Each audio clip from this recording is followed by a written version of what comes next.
अच्छा जी, कल हमने क्या क्या डिस्कस किया था गाइस? बिल्कुल सही, बेहतरीन जवाब, जबरदस्त। I like the answer. नहीं, ओवरऑल बेसिस पे हमने कैसे स्टार्ट किया, क्या डिस्कस किया, क्या समझ में आया, क्या नहीं समझ में आया? बोर्ड के बारे में डिस्कस किया, फिर सब कमेटी। ठीक है, बोर्ड के बारे में तो एंड में डिस्कस किया था ना हमने। शुरू में क्या डिस्कस किया बताएं कमल, क्या हो गया? Was it that bad? हाँ, एजेंसी थ्योरी डिस्कस की ना कल हमने। पहले हमने एजेंसी थ्योरी डिस्कस की। एजेंसी थ्योरी क्या कहती है? एजेंसी ये थ्योरी ये कहती है कि प्रिंसिपल और एजेंसी का रिलेशनशिप होता है। कोई भी फाउंडर होता है, उसको बंदे चाहिए काम करने के लिए, क्योंकि ओनर वो है, प्रिंसिपल खुद है।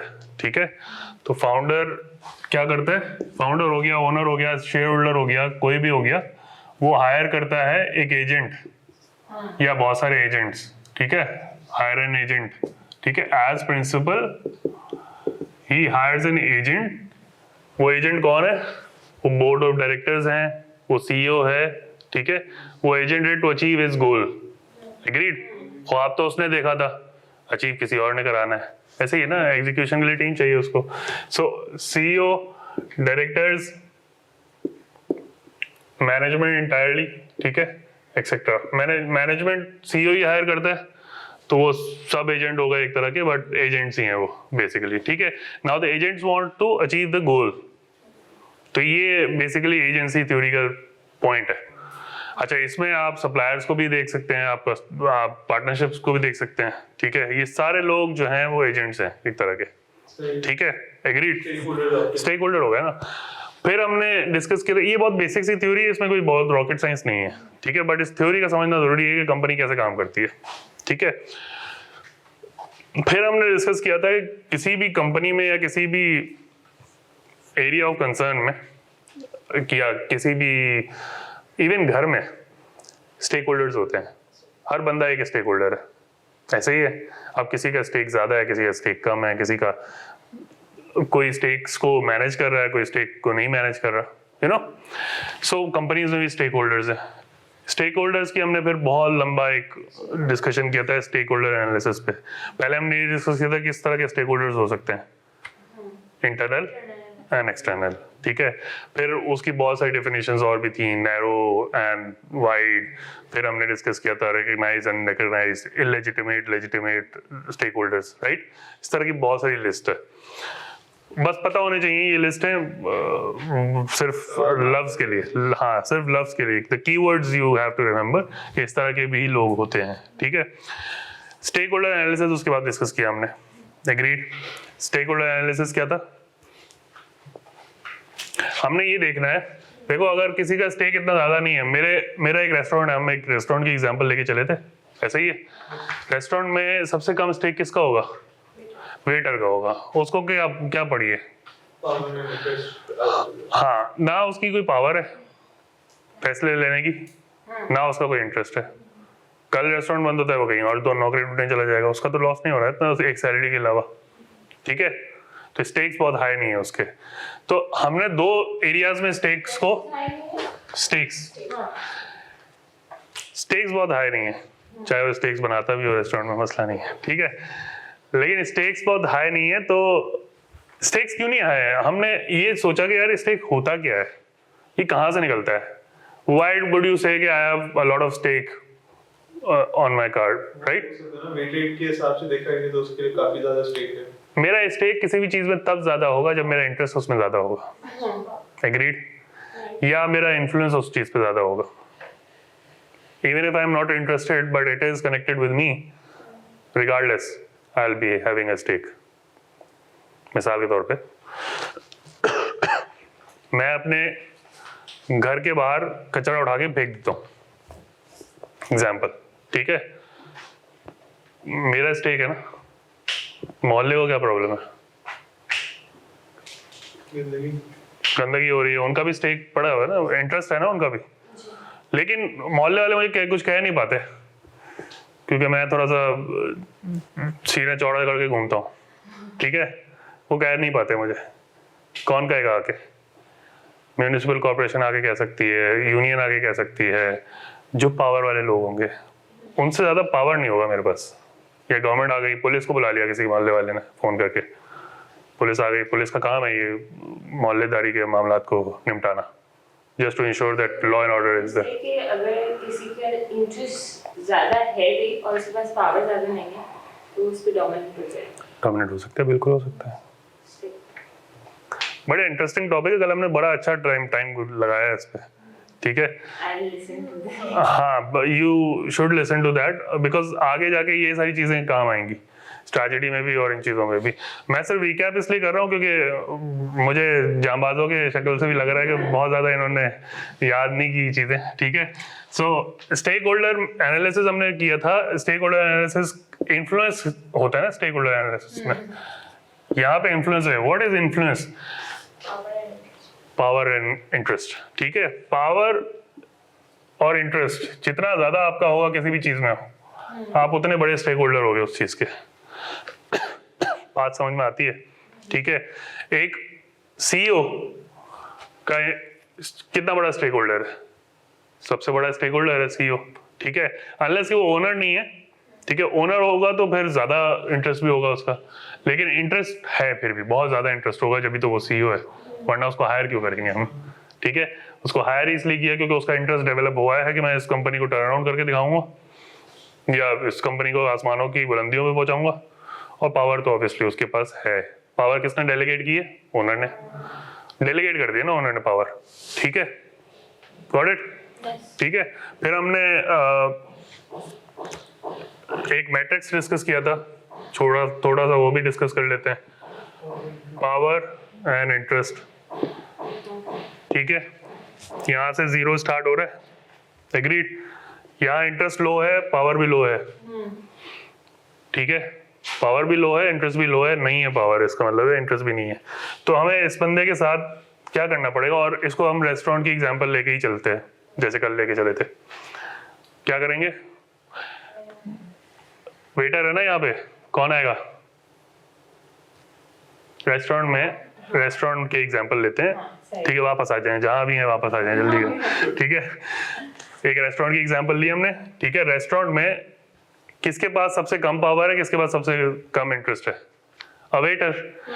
अब हमारा ओनर ये कह रहा है कि मुझे स्टेक होल्डर मैनेजमेंट करनी है ना, राइट। वो ये कहेगा मुझे इस बंदे पे यानी वेटर पे कितना एफर्ट डालना है, मिनिमम एफर्ट ऑब्वियसली। इसको इसने लफ्ज दिया, अच्छा ये मेंडल ऑफ थ्योरी है, मेडल ऑफ, ठीक है। मेडल ऑफ मैट्रिक्स है या थ्योरी है, 91 में आई थिंक इसने लाया था ये, ठीक है। मिनिमम एफर्ट, इस बंदे पे मिनिमम एफर्ट करनी है आपने, ठीक है। फिर आप आगे बढ़े, ज़्यादा है लेकिन इंटरेस्ट कम है। पावर ज्यादा इंटरेस्ट कम है, ठीक है। ये कौन बंदा होगा? इन्वेस्टर हो सकता है, गवर्नमेंट, यस, गुड। सोचे गुड, शी इज बैक, ठीक है। अच्छा, ये गवर्नमेंट हो गई, ठीक है। गवर्नमेंट का क्या काम है? पावर बहुत है, इंटरेस्ट फिलहाल शायद कम हो सकता है, बढ़ भी सकता है इंटरेस्ट। फूड रेगुलेटरी अथॉरिटी है, आ गई छापा मारने, और पावर भी ज्यादा है। टैक्स अथॉरिटी है, उसका आपके बिजनेस में कोई इंटरेस्ट नहीं है, लेकिन पावर बहुत है। बिजनेस में इतना इंटरेस्ट जरूर है कि आप टैक्स दें टाइम पे, ठीक है, एग्रीड। सो यहाँ पे इन लोगों के साथ क्या करना है हमने, ये कब खुश रहेंगे? इन्वेस्टर भी इसी में ही आता है। अगर वो इन्वेस्टर हो जो जिसने बोला हो कि मैंने धंधे में पैसे डाल दिए अब तुमने चलाना है, वो क्या चाहेगा? उसके साथ क्या किया जाए? Keep informed, right. You guys know the answer, I want her to speak, ठीक है। कीप इन्फॉर्म्ड, ठीक है। इस बंदे को हमने सिर्फ इन्फॉर्म रखना है, ये खुश रहेगा, खुश रहेगा ना, जाहिर सी बात है। इन्वेस्टर को हमने बताते रहे, क्वार्टरली मीटिंग्स करके हमने बताते रहे कि क्या चल रहा है बिजनेस में। ये इंटरेस्ट ज्यादा हो और पावर कम हो, तब कीप इन्फॉर्म नहीं है। कब तब क्यों कीप इन्फॉर्म्ड होगा? इंटरेस्ट ज्यादा है, ठीक है, इंटरेस्ट बहुत ज्यादा है, वो इन्फॉर्म से तो खुश नहीं रहेगा ना फिर। मिसाल के तौर पे कौन ऐसा बंदा है जिसका इंटरेस्ट ज्यादा है, पावर कम है, एक रेस्टोरेंट में? एक रेस्टोरेंट, हाँ, इंटरेस्ट ज्यादा है, पावर कम है। इंटरेस्ट बहुत ज्यादा है, पावर कम है, think internal external parties. Restaurant के स्टेक होल्डर्स कौन है, लिस्ट डाउन करते हैं। कस्टमर्स, मैनेजमेंट, कस्टमर्स हो गए, मैनेजमेंट हो गई, फिर एम्प्लॉयज हो गए, ठीक है, इन्वेस्टर्स हो गए, सप्लायर्स हो गए, ठीक है, फिर गवर्नमेंट हो गई, फिर नेबरहुड हो गया, बिल्कुल गुड। हाँ सॉरी, कम्युनिटी, नेबरहुड, व्हाटएवर। ये बेसिक से होगा, इनमें से ही बता दें। सप्लायर इंटरेस्ट बहुत होगा उसका, क्यों नहीं इंटरेस्ट होगा, पावर तो है नहीं उसके पास, हम किसी दिन भी कॉन्ट्रैक्ट खत्म कर सकते हैं। इसी तरह customer, if you have a good customer base, they will have interest in your business. पहला नया बिजनेस होगा तो कस्टमर इतना बड़ा स्टेक होल्डर, आप कस्टमर की पावर ज्यादा होगी और आपकी पावर कम होगी, ठीक है। लेकिन एस्टैब्लिश बिजनेस हो गया, आप कस्टमर का क्या है, पावर इतनी ज्यादा नहीं है ना। एक एफएमसीजी को देख लें आप, एफएमसीजी के लिए कस्टमर होगा इंपॉर्टेंट, बिल्कुल होगा, लेकिन on a holistic level, on a economies of scale level, customer का जो है वो इंटरेस्ट थोड़ा ज्यादा होगा और पावर कम होगी।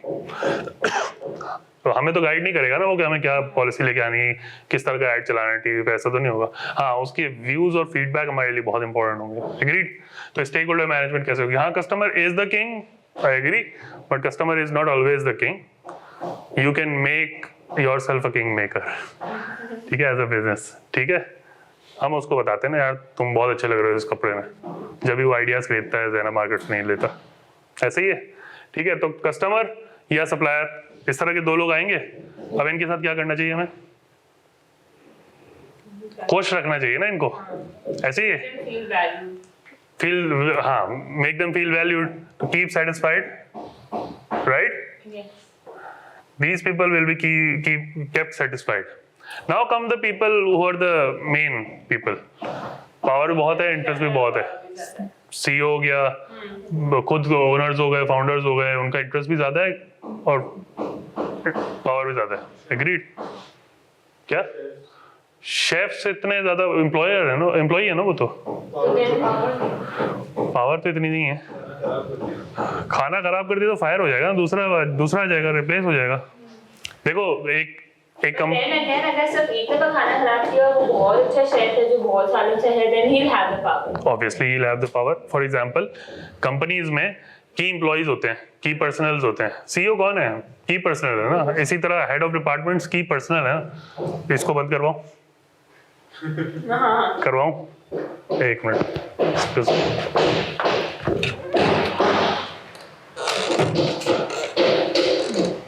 बेल बजानी पड़ेगी।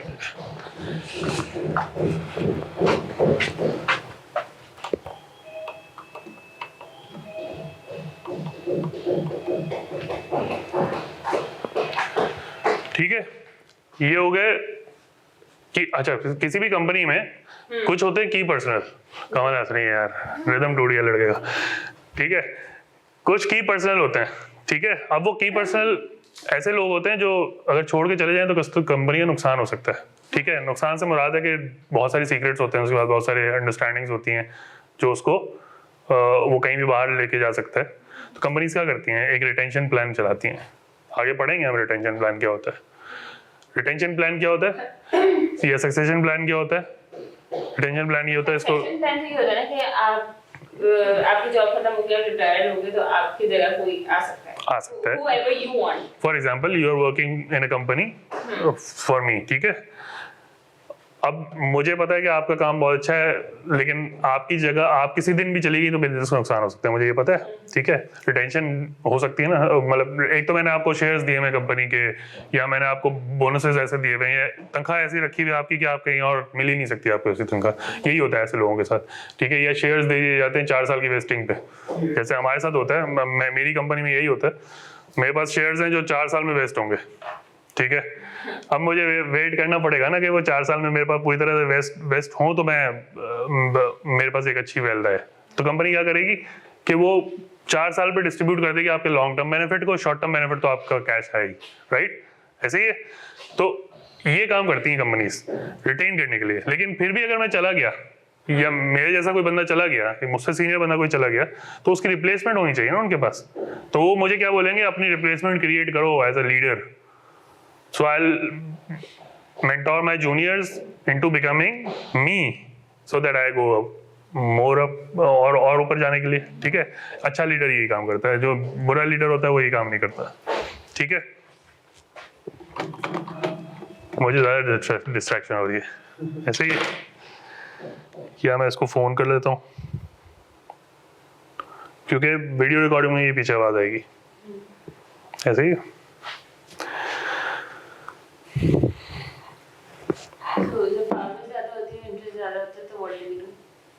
पावर ज़्यादा होती है और इंटरेस्ट ज़्यादा होता है,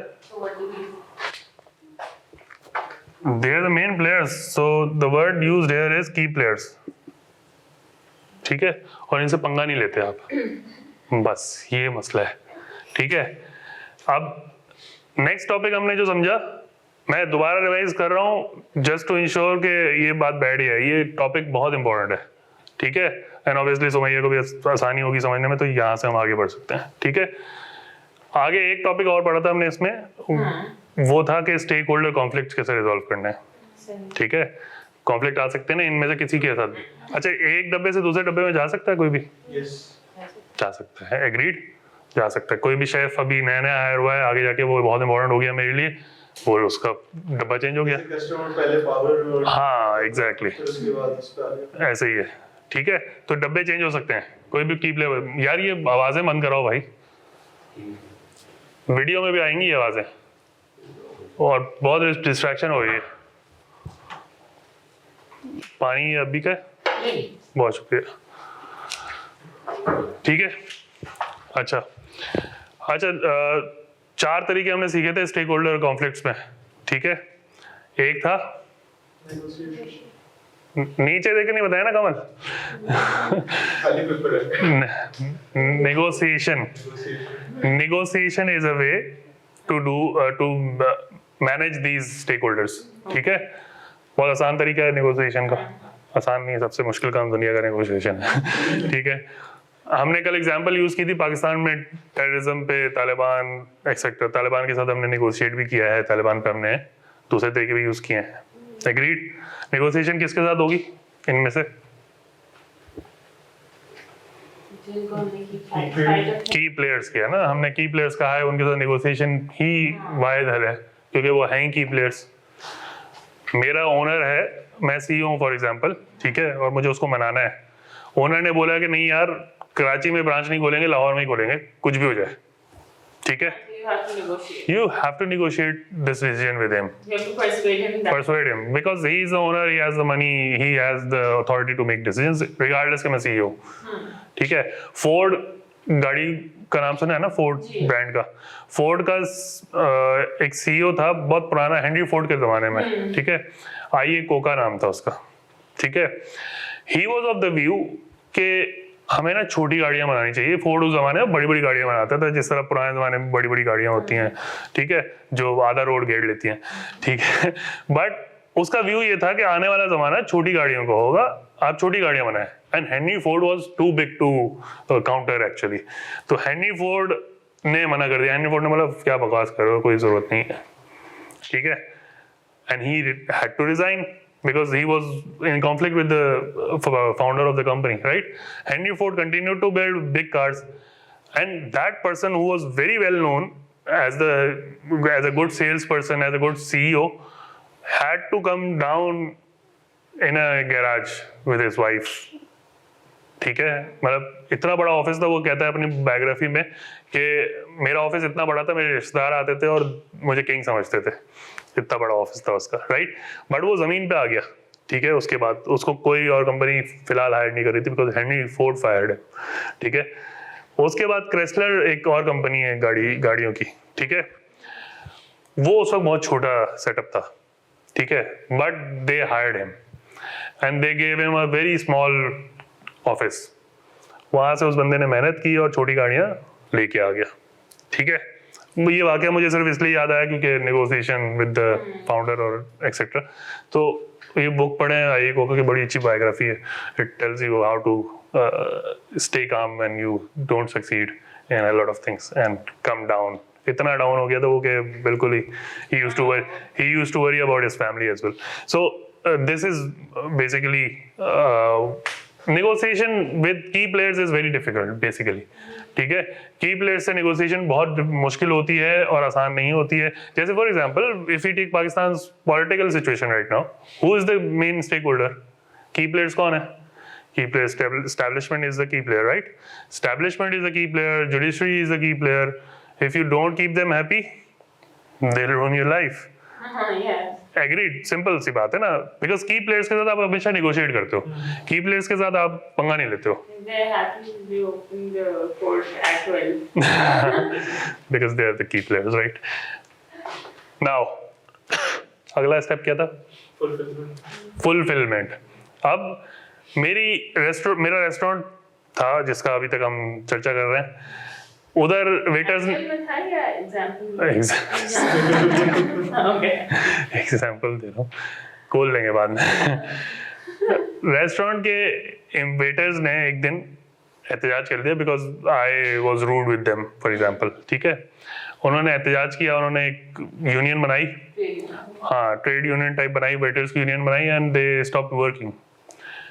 what should I do as a matter of conflict? पहले तो मैं नेगोशिएट करने की कोशिश करूंगा. मैं बोलूंगा अच्छा ठीक है सारे एक हो गए तो नेगोशिएट तो करना पड़ेगा बिकॉज एक होने की पावर ज्यादा है.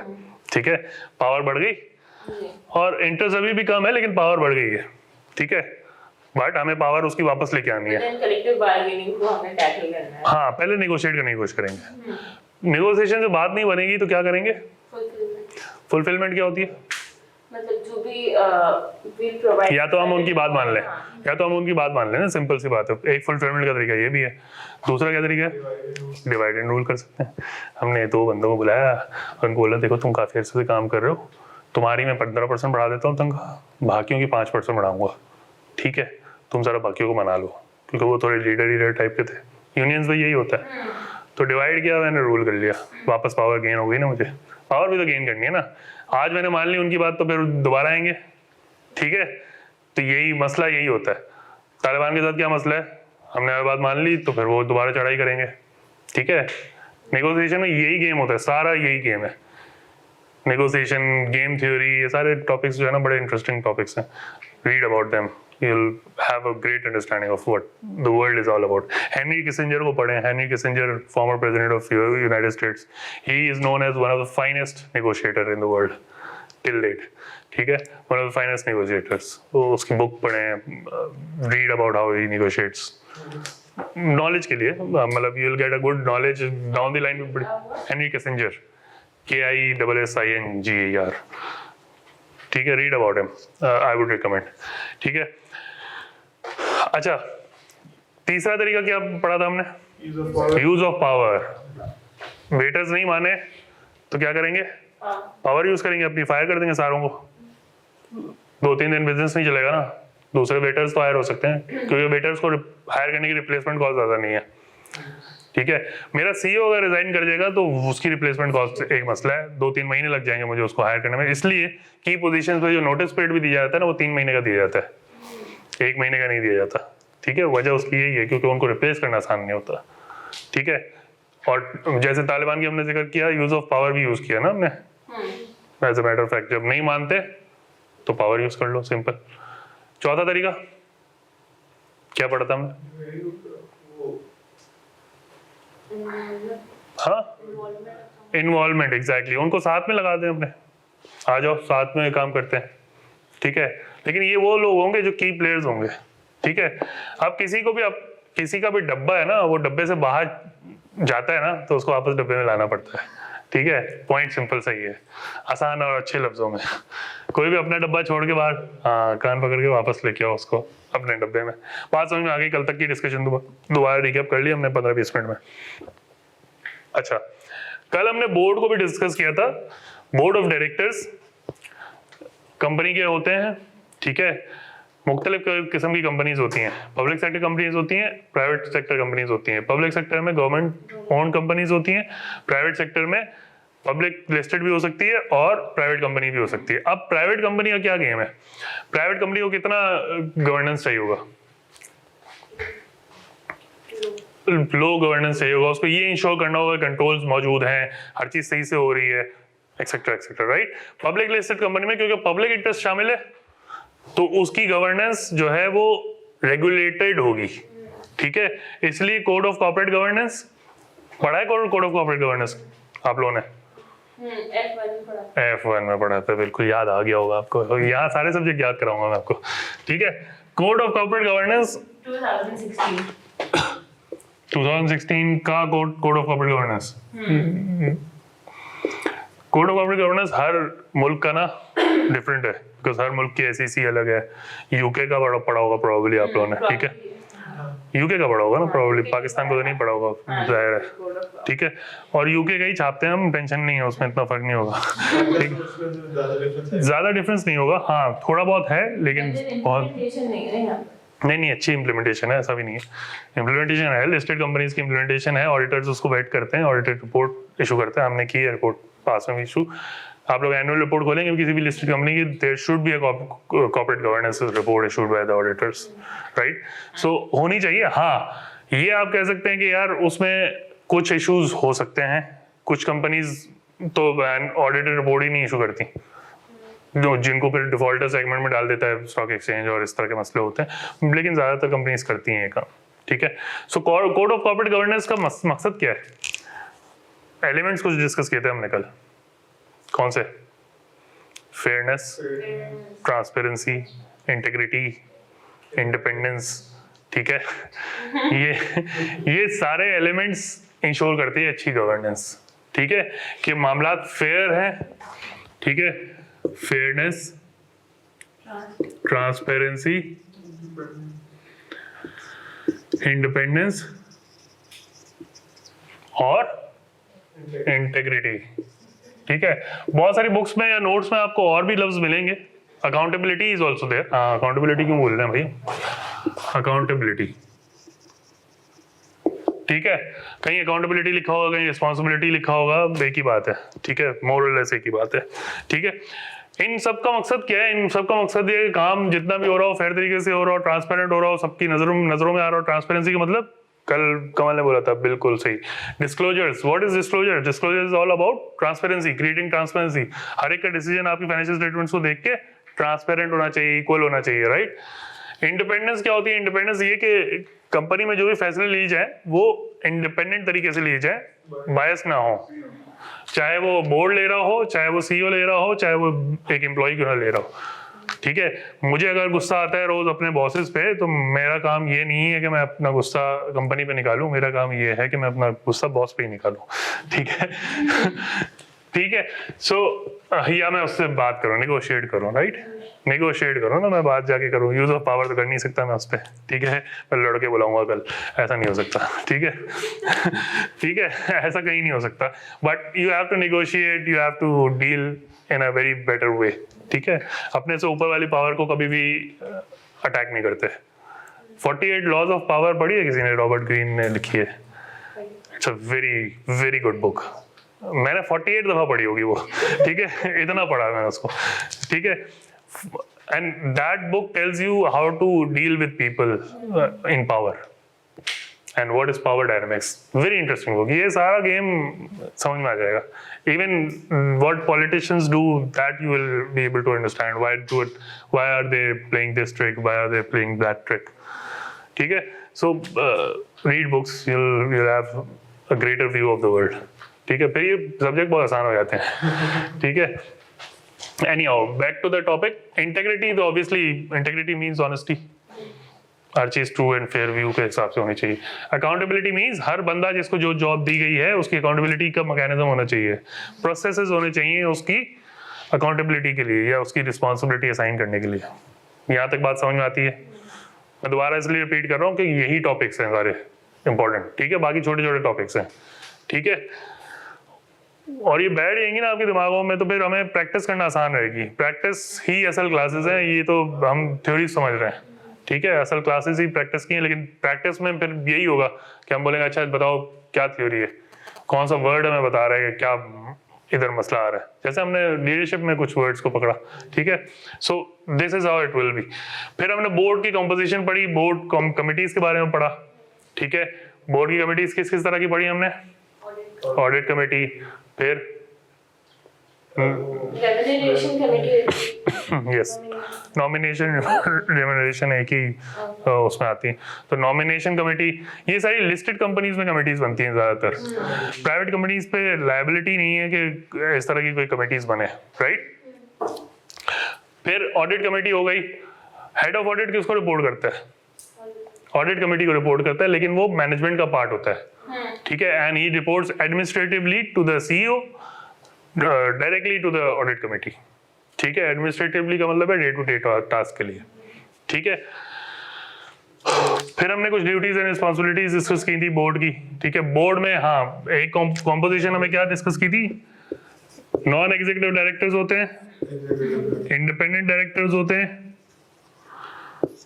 और एग्जीक्यूटिव डायरेक्टर्स होते हैं, ईडीज होते हैं,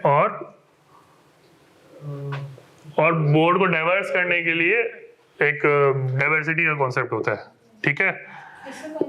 डाइवर्सिटी का मिसाल के तौर पे पाकिस्तान के कानून में, ये कोड में लिखा हुआ है, बाहर के भी बता देता हूँ। पाकिस्तान की उसमें लिखा हुआ है कि आपके बोर्ड में एक फीमेल जरूर होनी चाहिए एटलीस्ट, ठीक है, एटलीस्ट 1 फीमेल। यूएस के कानून में लिखा हुआ है 1 female and 1 eligibility as well, ठीक है। सो इसी तरह यूके के कानून में इस तरह की चीजें लिखी हुई हैं। तो उससे क्या होता है? बोर्ड डाइवर्स होता है। और प्लस ये भी लिखा हुआ है as a rule of thumb कि आपका board should consist of people from all the backgrounds. ऐसा नहीं हो सकता कि बे की फैमिली है बस वही है। रेसिज्म उसके एग्जैक्टली, रेसिज्म का भी उस पर कॉन्सेप्ट है कि आपका एक बोर्ड में बंदा ऐसा होना चाहिए जो मुख्तलिफ रेस से हो, ठीक है। सो उससे बोर्ड डाइवर्स भी हो जाता है और सबकी चांदनी भी हो जाती है ठीक है, ऐसे ही है। मतलब फालतू में भी एक बंदा बैठा हुआ है जो कंट्रीब्यूट नहीं कर रहा, फायदा क्या है, ठीक है। और भाई नॉट बीइंग बायस्ड, बट ये एक फीमेल के चक्कर में इतनी फीमेल्स आई हैं बोर्ड में, बट कंट्रीब्यूशन कुछ भी नहीं है। इससे तरह बहुत सारे मेल्स इस तरह के आए हैं, कंट्रीब्यूशन कुछ भी नहीं है। तो मतलब law can sometimes become very less utility होती है उसकी, कभी कभार यूटिलिटी होनी चाहिए। मेरा पॉइंट सिर्फ कहने का ये, वैल्यू ऐड होगी जबरदस्त, लॉ बेहतरीन है, ठीक है। मेरे हिसाब से तो आइडियल सोसाइटी ऐसी है कि जहाँ पे इस तरह के रूल्स की जरूरत ही ना पड़े ना। मेरिट हो, एक बंदे में मेरिट है, वैल्यू देख रहा हूँ, आ जाए भैया आप बोर्ड में आ जाए, ठीक है। आपका जेंडर, आपका रेस, आपका कहाँ से आए हैं, क्यों आए हैं, इससे फर्क नहीं पड़ता। डिफरेंट पॉइंट ऑफ व्यू भी आपको मिल जाता सर। मेरिट क्या होता है? मेरिट की डेफिनेशन ये होती है कि you are the best person who can add the value to the point designated regardless of gender, race, etc. Ideal world तो ऐसे ही होना चाहिए ना, सीधी सी बात है। तो ये पॉइंट है, but law has enforced it because the society is still not learn yet, ठीक है। उसने अभी तक सीखा नहीं इन चीजों को। बात समझ आ गई। फिर रेम्यूनरेशन की बात हुई थी हमारी। रेम्यूनरेशन कौन तय करता है? बोर्ड रेम्यूनरेशन देता है? सवाल, बोर्ड रेम्यूनरेशन लेता है? कौन सी लेता है? मीटिंग्स वगैरह की लेता है, और ईडीज लेते हैं ना, ईडीज लेते हैं ना। Non executive directors remuneration generally नहीं लेते, हाँ जनरली नहीं लेते। हाँ कहीं कहीं ऐसा भी देखा गया है कि एक नॉन एग्जीक्यूटिव डायरेक्टर है बट वो एक एडवाइजरी फी ले रहा है थ्रू अ कॉन्ट्रैक्ट, ये भी हमने देखा है, ठीक है। कॉन्ट्रैक्ट क्या किया उसने कॉन्ट्रैक्ट किया कि मैं एज इंडिविजुअल कैपेसिटी कंपनी को एक एडवाइजर के तौर पे एडवाइस कर रहा हूँ, not as a executive director of the company. उसमें कॉन्फ्लिक्ट्स आ सकते हैं, आने भी चाहिए, बट अब तक किसी ने उठाया नहीं मामला। ऐसी कंपनी हमने देखी। बात समझ में आती है? सो ये दो टॉपिक समझ में आ गए। अब तीसरा गवर्नेंस का एस्पेक्ट है अकाउंटेबिलिटी एंड रिस्पॉन्सिबिलिटी, ठीक है। अकाउंटेबिलिटी और रिस्पॉन्सिबिलिटी का मतलब जिसको जो काम दिया गया है वो काम करे और उसका रिस्पॉन्सिबल हो और रिपोर्ट करे, ठीक है। ये मैकेनिज्म क्रिएट करने के लिए हम क्या करेंगे? ये मैकेनिज्म हम क्रिएट करने के लिए एक ऑडिटिंग कर रहे होंगे सिस्टम्स की, ठीक है। नंबर 1 कंट्रोल सेटअप करेंगे। फाइनेंस का सीएफओ आया, सीएफओ ने अपने डिपार्टमेंट को चलाना है, कैसे चलाएगा? कुछ प्रोसेसेस होने चाहिए ना उसके डिपार्टमेंट में। आप ये काम करेंगे, रिकॉन्सिलिएशन बनाएंगी, आप फाइनेंशियल ऑपरेशंस देखेंगी, आप रिपोर्टिंग वाला काम देखेंगे, फिर आपके नीचे भी एक टीम डाल दी मैंने, ठीक है। प्रोसेसेस डाल दिए तो कंट्रोल्स आ रहे हैं। मिसाल के तौर पे आपकी टीम में एक बंदा है जो रिकंसिलिएशंस बनाता है, आप उसको रिव्यू करती हैं, जी आपको रिव्यू का काम दिया हुआ है ना, रिव्यू करती हैं ताकि वो इंश्योर हो सके कि एक्यूरेट फाइनेंशियल रिफ्लेक्ट कर रहे हैं डेली बेसिस पे या नहीं कर रहे हैं। फाइनेंशियल पे ऑपरेशंस वाले बंदे को मैंने क्या बोला कि आपकी टीम पेमेंट्स की रिस्पॉन्सिबल होगी, ठीक है। आपने अपनी टीम की जिम्मेदारी लगाई हुई है कि यार तुम जो है ना इनवॉइसेस कलेक्ट करोगे सप्लायर से, तुम जो है पेमेंट वाउचर बनाओगे, तुम जो है वो पेमेंट वाउचर वेरीफाई करोगे और मैं अप्रूव करूंगी। मिसाल के तौर पे मैं अप्रूव करूंगा, फिर सीईओ को फाइनल अप्रूवल के लिए, सीएफओ को फाइनल अप्रूवल के लिए दे देंगे, depends on the limit of authority matrix. Limit of authority matrix का मतलब पता है? अथॉरिटी मैट्रिक्स यस, ऑडिट में पढ़ा है? अरे नहीं, लिमिट ऑफ अथॉरिटी मैट्रिक्स देखें, but limit of authority matrix वही होता है ना कि आप एक जिस हद तक आपको अथॉरिटी दी जा रही है उस हिसाब से ही आप काम कर सकते हो। ये आपने लफ्जी मायना तो बता दिया ठीक है लफ्जी मायना तो आपने बता दिया। अब लिमिट ऑफ अथॉरिटी मैट्रिक्स का मतलब यही होता है नहीं, मैं आपको एक्सप्लेन कर रहा हूँ। देखिए एक पेमेंट है छोटे सप्लायर की विच इज अराउंड 1 लाख रुपए तक की, ठीक है। रिस्क, इसमें रिस्क होता है इन्वॉल्व सारा, सिंपल। एक $1 मिलियन कंपनी है, $1 बिलियन कंपनी है, उसके लिए 1 मिलियन खोना कोई मुश्किल काम है क्या? मसला है क्या? नहीं। हमने एक कंपनी का ऑडिट किया था, एक टर्मिनल का, कराची बेस्ड टर्मिनल है, उसकी मटीरियलिटी कैलकुलेट की है ना आप लोगों ने, उसकी मटीरियलिटी आई थी 350 मिलियन रुपीस, यानी 200 मिलियन को भी हम अवॉइड कर सकते हैं। ऐसे ही है ना, 200 मिलियन की भी मिस स्टेटमेंट हम सिर्फ उसमें डाल देंगे, समरी ऑफ इनकरेक्टेड मिस स्टेटमेंट्स में डाल देंगे, बट हम एडजस्ट नहीं कर पाएंगे उसको, राइट? गेटिंग 200 मिलियन रुपीस, ठीक है, 20 करोड़ रुपए हो गया था, 20 करोड़ रुपए ना, हाँ 20 करोड़, ठीक है। सोचें तो पॉइंट कहने का ये है कि इसका मतलब अगर मटेरियलिटी इतनी है तो कंपनी को इतनी फिक्र नहीं है, ना ऑडिटर्स को इतनी फिक्र है, तो मैं क्या करूंगा, मैं बोलूंगा यार सीएफओ साहब आप ही अप्रूव कर दिया करो 200 मिलियन तक की अमाउंट, मुझ तक नहीं आए ये चेक, ये छोटा चेक मेरे तक नहीं है लाना, ठीक है। ऐसे ही है, ये छोटा चेक ना मेरे तक, हाँ कोई मसला हो तो बताना, मैं आप अप्रूव कर दो, अल्लाह खैर सल्ला, ठीक है। उसके बाद जो 200 मिलियन से बड़ी अमाउंट होगी ना, वो आप मेरे पास लेके आना, वहां मैं अप्रूवल करूंगा। अगर ये 500 मिलियन या 1000 मिलियन से भी ऊपर अमाउंट चलेगी तो फिर हम बड़े साहब से कराएंगे, और भी बड़े साहब अगर होंगे तो, ठीक है, एग्रीड, या बोर्ड से कराएंगे। हाँ, कंपनी में ये होता है कि सीईओ से ऊपर क्या है, बोर्ड है ना, तो बहुत सारी नए प्रोजेक्ट्स अगर लगाने हैं फॉर एग्जांपल, तो वो कौन अप्रूव करता है? वो बोर्ड करता है, सीईओ नहीं करता। सीईओ सिर्फ रिकमेंडेशन देता है कि ये हमने करना है, आप अप्रूव कर दें please. Getting? So limit of authority matrix में क्या लिखा होगा, इतनी पेमेंट ये अप्रूव कर सकता है, ये वाउचर ये अप्रूव कर सकता है, इतनी पेमेंट का वाउचर ये अप्रूव कर सकता है। तो there are limits and thresholds where certain people are involved and certain people are not involved. Got it? अब समझ आ गया? लफ्जी फाइनल नहीं किया मैंने ठीक है। Getting? So this is the control that companies implement as part of their risk management. ये आगे भी हम पढ़ेंगे ये टूल, ठीक है। और आगे शायद किसी केस में भी मैं आपको लिमिट ऑफ अथॉरिटी मैट्रिक्स का रेफरेंस दे दूँ, ठीक है। कुछ केसेस मैं खुद भी बना रहा हूँ, ठीक है, rather than bringing up it from a past paper। कुछ जो मेरे आइडियाज हैं वो मैं प्रैक्टिकली केसेस बना के दूंगा आपको, ठीक है। थोड़ा टाइम लगेगा बट बन रहे हैं, ठीक है। क्योंकि हमारे अभी तो जो रेगुलर क्लासेस हैं उसमें एक दो केसेस एज अ टेस्ट आपको कराते रहेंगे। जैसे ही हम कल भी हम डिस्कस कर रहे थे, जैसे ही हम रिस्क कवर कर रहे होंगे ना, स्ट्रेटजी एंड रिस्क की तरफ, strategy is the next class obviously, वहां से स्ट्रेटजी स्टार्ट होगी, but strategy will go for 4 classes easily, ठीक है। स्ट्रेटजी हो गई, फिर risk will take 2-3 easily classes, 3 तो लेंगे। वहां तक पहुंचते हमारे पास प्रैक्टिस सेशंस शुरू हो जाएंगे। फिर मैं आपको व्हाट्सएप ग्रुप पे, मैंने व्हाट्सएप ग्रुप ऑन कर दिया for your comments as well, right? If you want to write anything on the group you can easily write, ठीक है। वहां पे मैं रेगुलरली अब अपडेट करना शुरू करूंगा चीज़ों को, एंड आई विल मेंशन कि अगली क्लास किस चीज़ की है, क्या क्या होगा, कैसे होगा, ताकि आप लोगों के लिए आसानी हो, और जिसको सुस्ती हो रही हो वो फिर सुस्ती अवॉइड करके आ जाए, ठीक है। कोई बात नहीं, मैं आपकी बात की मैंने ठीक है।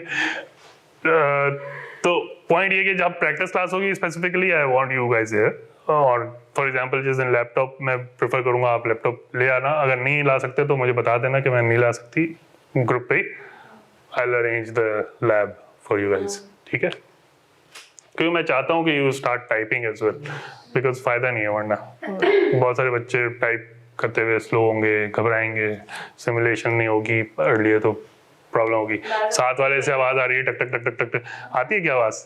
हाँ मैंने एसीसी का पेपर नहीं दिया तो मुझे नहीं पता। बहुत नहीं आती है तो आप वो एयरबड्स नहीं डाल सकते, एयरबड्स से मुराद है कि डिफेंडर्स एक्सेट्रा डाल सकते हैं मेरे ख्याल। हाँ कोई मना तो नहीं करे, एग्जामिनर मना तो नहीं करे, हाँ ये बोल सकता है कि इसमें आवाज तो नहीं आती, इतनी आ रही सर।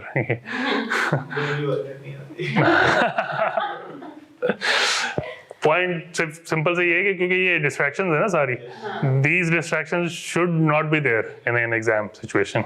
तो वो ऐसे जोर जोर से टाइपिंग कर रहे थे ना बच्चे के, वो ऐसा लग रहा वो इसलिए कर रहे होते हैं क्योंकि पहली दफा टाइपिंग करते हैं ना, पहली दफा से मुराद है ट्रेन टाइपर्स नहीं है, तो टाइपिंग नहीं है ना। ट्रेन टाइपिंग होती है तो आप 10 फिंगर करते हो और आप सुकून से बैठे रहते हो, कोई तंग नहीं होता। बट क्योंकि एग्जाम सिचुएशन है, ऑब्वियसली वो वाले कीबोर्ड्स है ना जो लैब में पड़े हुए हैं, वो हार्ड ही होते हैं, आवाज आएगी। लैपटॉप का कीज डिफरेंट होती हैं, they are very soft, but जो कीबोर्ड्स हैं आई डोंट थिंक किसी भी इदारे में अच्छे कीबोर्ड्स होंगे, ठीक है? Got it?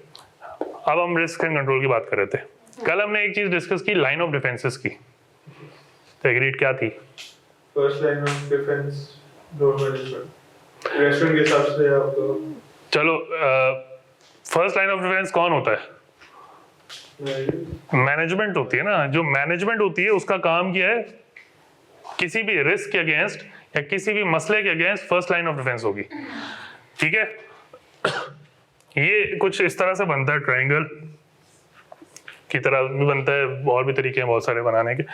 यहाँ होती है फर्स्ट लाइन ऑफ डिफेंस, यहाँ से रिस्क आ रहा है कोई भी, ठीक है? ये फर्स्ट लाइन ऑफ डिफेंस से गुजरेगा पहले, ठीक है? फर्स्ट लाइन ऑफ डिफेंस क्या है?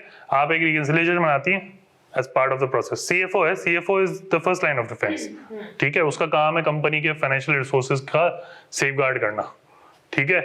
वो रिकंसिलिएशन इसलिए बनवाता है, मैनेज करता है पैसे को, ट्रेजरी डिपार्टमेंट इसलिए रखा हुआ है, ठीक है? फाइनेंशियल ऑपरेशन डिपार्टमेंट इसलिए रखा हुआ है, जो अपना अपना काम करते हैं, ठीक है?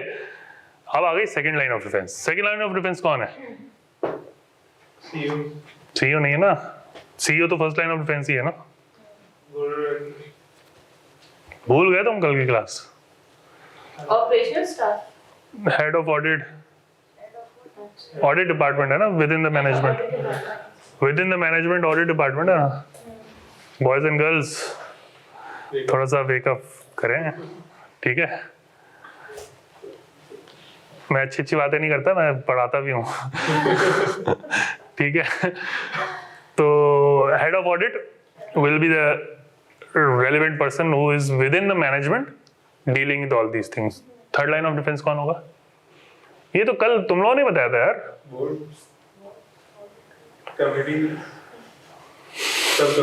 ये वही बच्चे हैं जिनको मैंने कल पढ़ाया था। ये वही बच्चे हैं।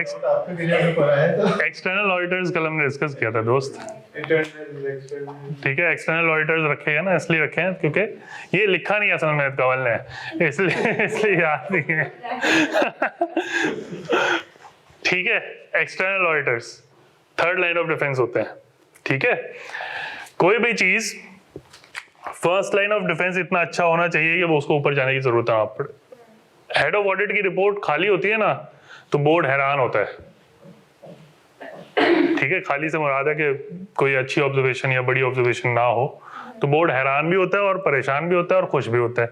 उनको समझ नहीं आता कि हम करें क्या, ठीक है? या तो ऑडिटर अच्छा नहीं हायर किया या हमने, या ऑडिटर बहुत अच्छा है, मैनेजमेंट बहुत अच्छी है हमारी, ठीक है? क्यों? क्योंकि अगर ऑब्जर्वेशंस, अच्छा पहला साल है कंपनी का, ऑब्जर्वेशन ज्यादा आनी चाहिए कम आनी चाहिए? ज्यादा आनी चाहिए। सिंपल सी बात है ना, ज्यादा क्यों आनी चाहिए? क्योंकि लर्निंग फेज में ना सारे, अभी तो कंट्रोल्स इंप्लीमेंट हो रहे हैं, बहुत सारे रिस्क हैं जो अभी कवर नहीं हुए होंगे, ऐसे ही है। So first line of defence will have to be management, second line of defence head of audit. Head of audit या उसकी टीम ऑब्वियसली वो डील करेगी सारी चीज़ों को, ठीक है। कोड क्या कहता है? कोड कहता है ये तीनों लाइन ऑफ डिफेंसेस होने चाहिए आपकी कंपनी में, वरना कोई फायदा नहीं। ऐसे ही है, ये तीनों लाइन ऑफ डिफेंसेस होनी चाहिए। एग्रीड? इसको कौन हायर करता है? इसको कौन हायर करता है फर्स्ट लाइन ऑफ डिफेंस को? बोर्ड, ठीक है। Board and then obviously CEO as a delegating power. इसको कौन हायर करता है? इसको भी बोर्ड करता है on the recommendation of audit committee, ठीक है। ऑडिट कमेटी को कौन हेड करता है? बोर्ड का एक मेंबर करता है, लेकिन उसका ऑडिटर नहीं, चीफ इंटरनल ऑडिटर तो ये है, वो तो मैनेजमेंट का पार्ट है। चलो मैं बना देता हूँ, थोड़ा सा मैं बना देता हूँ इससे पहले कि अगली क्लास में कहाँ गया टेस्टर, कहाँ गया? Where is the tester? ये रहा। मैं ना कंपनी का एक स्ट्रक्चर बनाने की कोशिश करता हूँ आप लोगों के लिए। भाई मुझसे सवाल पूछे, नहीं पता कुछ तो पूछते रहे, at least I should know where you guys are in terms of understanding, ठीक है। वो मसला नहीं है, हम 2-3 और क्लासेस भी कर सकते हैं।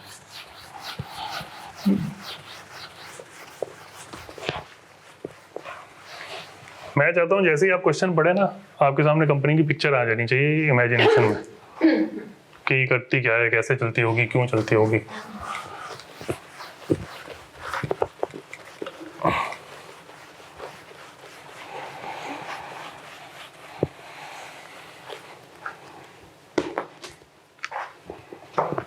हम कहते हैं कंपनी SBL, ठीक है। हमने कंपनी का नाम रख दिया SBL, ठीक है। इसका एक फाउंडर होगा, ठीक है। फाउंडर कह लें या शेयर होल्डर्स कह लें, यहाँ शेयर होल्डर्स लिख देते हैं, ठीक है। शेयर होल्डर्स हो गया, ठीक है। इसके नीचे क्या आएगा? Board of directors. Board of directors को कौन हायर करेगा? शेयर होल्डर्स हायर करेंगे, ठीक है। शेयर होल्डर्स हायर करेंगे इन जनरल मीटिंग, ठीक है। बोर्ड को हायर किया, बोर्ड ने किसको हायर किया फिर? मैनेजमेंट को, CEO and the management, CEO और यहाँ पे मैनेजमेंट लिख देता हूँ, ठीक है। अब बोर्ड, क्योंकि हम अज्यूम कर रहे हैं ये लिस्टेड कंपनी है, ठीक है, तो बोर्ड की होंगी सब कमिटीज। एक हो गई ऑडिट कमेटी, ठीक है। दूसरी हो गई रिस्क कमेटी, यस। पाकिस्तान में रिस्क कमेटी का कॉन्सेप्ट थोड़ा कम है, ऑडिट कमेटी ही मैनेज करती है उसको, लेकिन रिस्क कमेटी। फिर रेम्यूनरेशन या नॉमिनेशन कमेटी, ठीक है। फिर और भी कमेटीज डिस्कस की थी हमने, इन्वेस्टमेंट कमेटी, बट वो मैंडेटरी नहीं है, कुछ लॉज में मैंडेटरी है। For example mutual fund, banks और इस तरह के लॉज में मैंडेटरी हो जाती है वो, ठीक है। इन्वेस्टमेंट कमेटी, ठीक है। इसके अलावा बहुत सारी कमेटीज बन सकती हैं, मना नहीं है बोर्ड को सब कमेटीज बनाने में, लेकिन सब कमेटी बनाएगा क्यों बोर्ड? सुमैया जल्दी से बताएं, ताकि काम लगेगी फिर से। क्यों? एक मीटिंग बोर्ड खुद बैठ के कर रहा है, फॉर एग्जांपल 10 लोग हैं इसमें, ठीक है, खुद कर रहा है, उन्होंने कमेटी क्यों बनाई? अच्छा आप दोस्त हैं बहुत सारे, 10 दोस्त हैं मिसाल के तौर पे, अब आपने कुछ प्रोजेक्ट सोचना है, ठीक है। एक प्रोजेक्ट सोचा, प्रोजेक्ट को आपने तोड़ा 4-5 हिस्सों में, आपने 2 लोगों को एक काम दे दिया, 3 लोगों को एक काम दे दिया, एक बंदा एक काम करेगा, ये ऐसा क्यों किया आपने?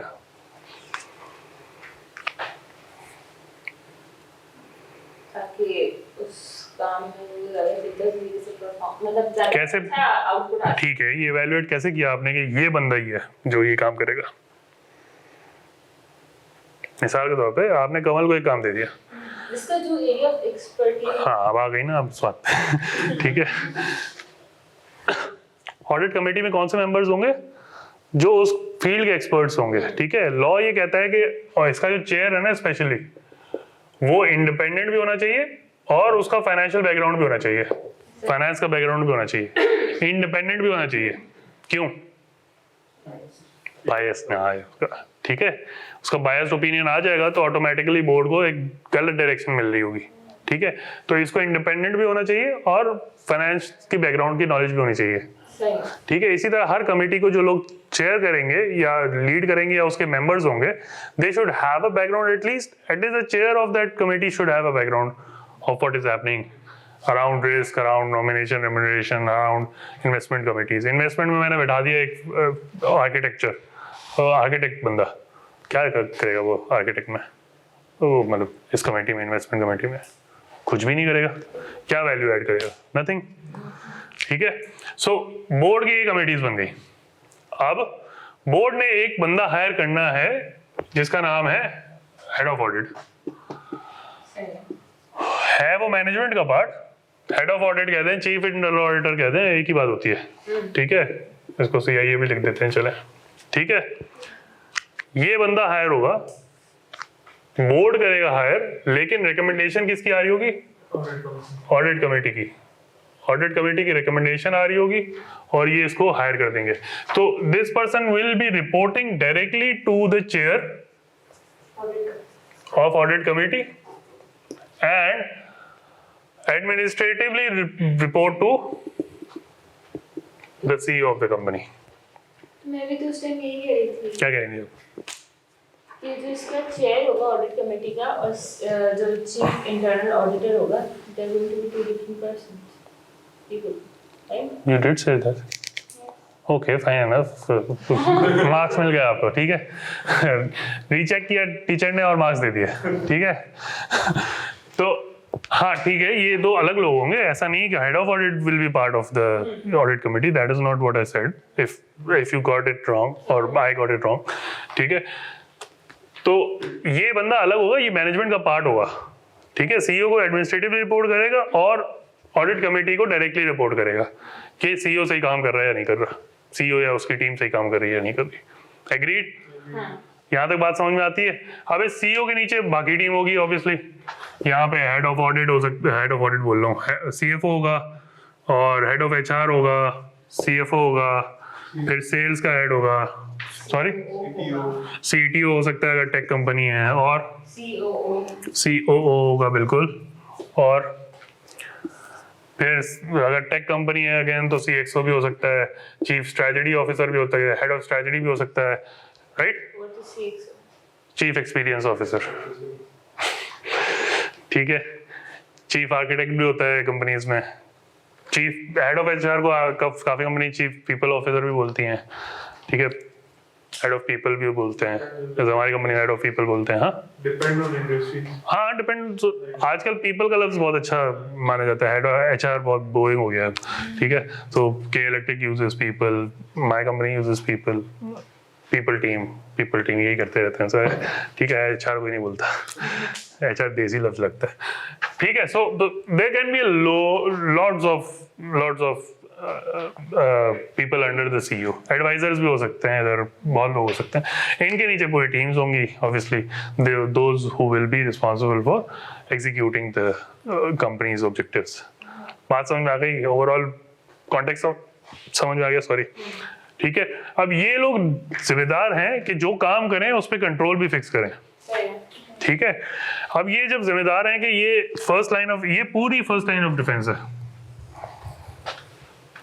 ये और इनकी team first line of defence, ठीक है। ये बंदा जो है, ये बंदा इनका काम देख रहा है, ठीक है, और ये बंदा जिम्मेदार है सेकेंड लाइन ऑफ डिफेंस के तौर पे, ठीक है। बात समझ में आती है? कोई सवाल इसमें? अच्छा, अब एक्सटर्नल ऑडिटर आया, ठीक है। एक्सटर्नल ऑडिटर किसका नुमाइंदा होता है? नुमाइंदा मींस रिप्रेजेंटेटिव, शेयर होल्डर्स का नुमाइंदा होता है या रिप्रेजेंटेटिव होता है। इसको हायर करते हैं शेयर होल्डर्स। यहाँ शेयर होल्डर्स ने हायर किया एक्सटर्नल ऑडिटर, ये बोर्ड की रिकमेंडेशन पे बनता है, रिकमेंड बोर्ड करता है लेकिन हायर इसको शेयर होल्डर्स करते हैं। ठीक है। और ये रिपोर्ट डायरेक्टर्स को भेजते हैं, बट अल्टीमेटली ये प्रेजेंट कहाँ होती है, शेयर होल्डर्स की मीटिंग में प्रेजेंट होती है ऑडिटर्स की रिपोर्ट, और शेयर होल्डर्स को साथ में जाती है कि कंपनी का जो व्यू है वो फाइनेंशियल स्टेटमेंट्स पे ट्रू एंड फेयर व्यू है। बात समझ में आती है? एग्रीड। तो ये इसको हायर कर दिया इन्होंने अल्टीमेटली, ठीक है, on recommendation of board, recommended by board. ये हायर हुआ, इसने इन लोगों की चीजें देखनी है फाइनेंशियल स्टेटमेंट के पर्सपेक्टिव से, और ये हो गया थर्ड लाइन ऑफ डिफेंस।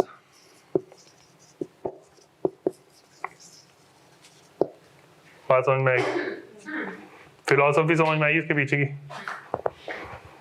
कोई सवाल है तो पूछ लें भाई। भाई ये याद रहनी चाहिए चीजें, बता रहा हूं मैं।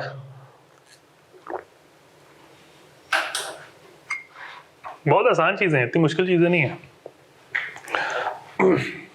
और ये प्रैक्टिकल चीजें, यही होता है।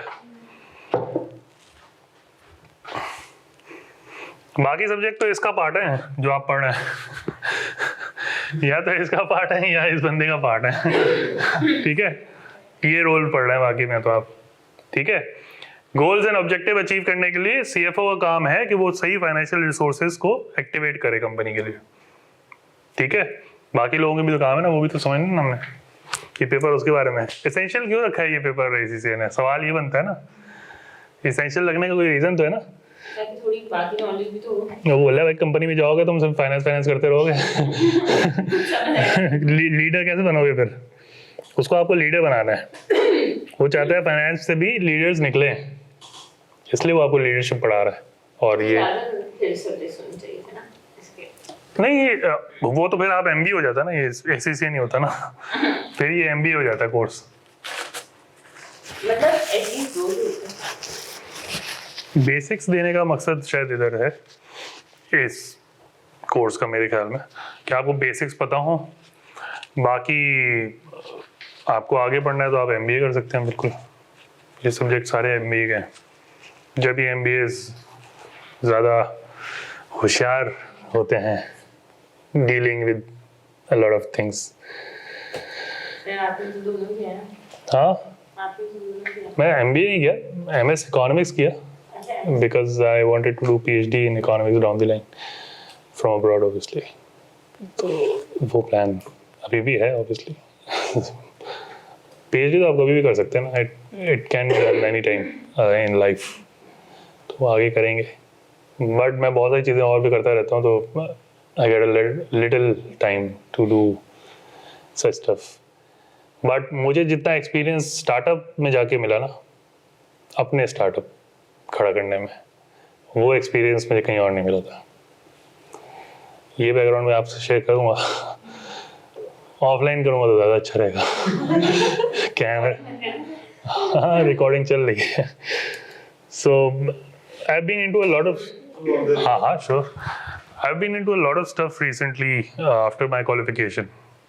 और मैं चार्टर्ड अकाउंटेंट से कम बातें करता हूँ, दूसरे लोगों से ज़्यादा बातें करता हूँ तो वो कहते हैं ना, वो एक वर्ड है, आउटकास्ट होता है ना, आउटकास्ट, तो वैसा मसला है मेरा।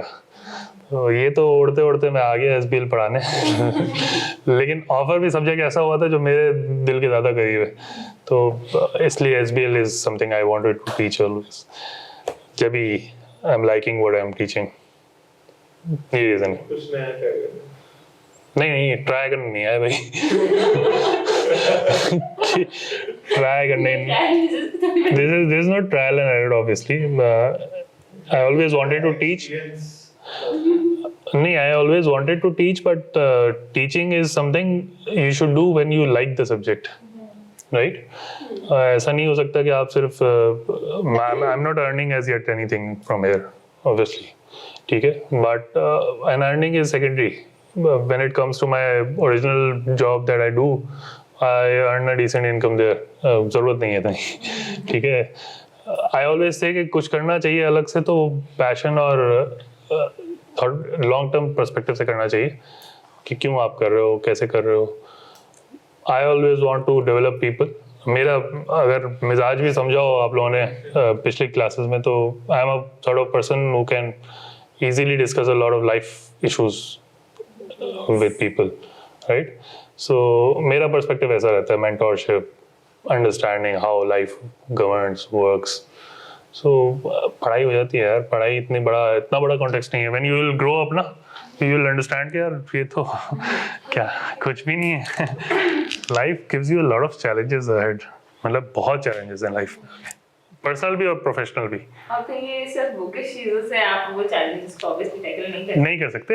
बुकिश चीजें आपको शऊर देती हैं, माइंडसेट देती हैं, और वो माइंडसेट जब आप अप्लाई कर रहे हो तो in your life you understand कि this is important to learn at least with a good mentor. मैं हमेशा कहता हूँ अच्छा मेंटोर आपके पास होना चाहिए. ठीक है, आप लाइफ में अपने जरूरी नहीं है आपके टीचर्स आपके मेंटोर हो. Find mentors. एंड आपके पहले जिंदगी के मेंटोर्स कौन होते हैं? आपके पेरेंट्स होते हैं. बट पेरेंट्स की एक लिमिट होती है, ठीक है? वो वहाँ तक आपको सिखा सकते हैं, बड़ी डिलीजेंटली सिखाते हैं, बड़ा दिल से सिखाते हैं.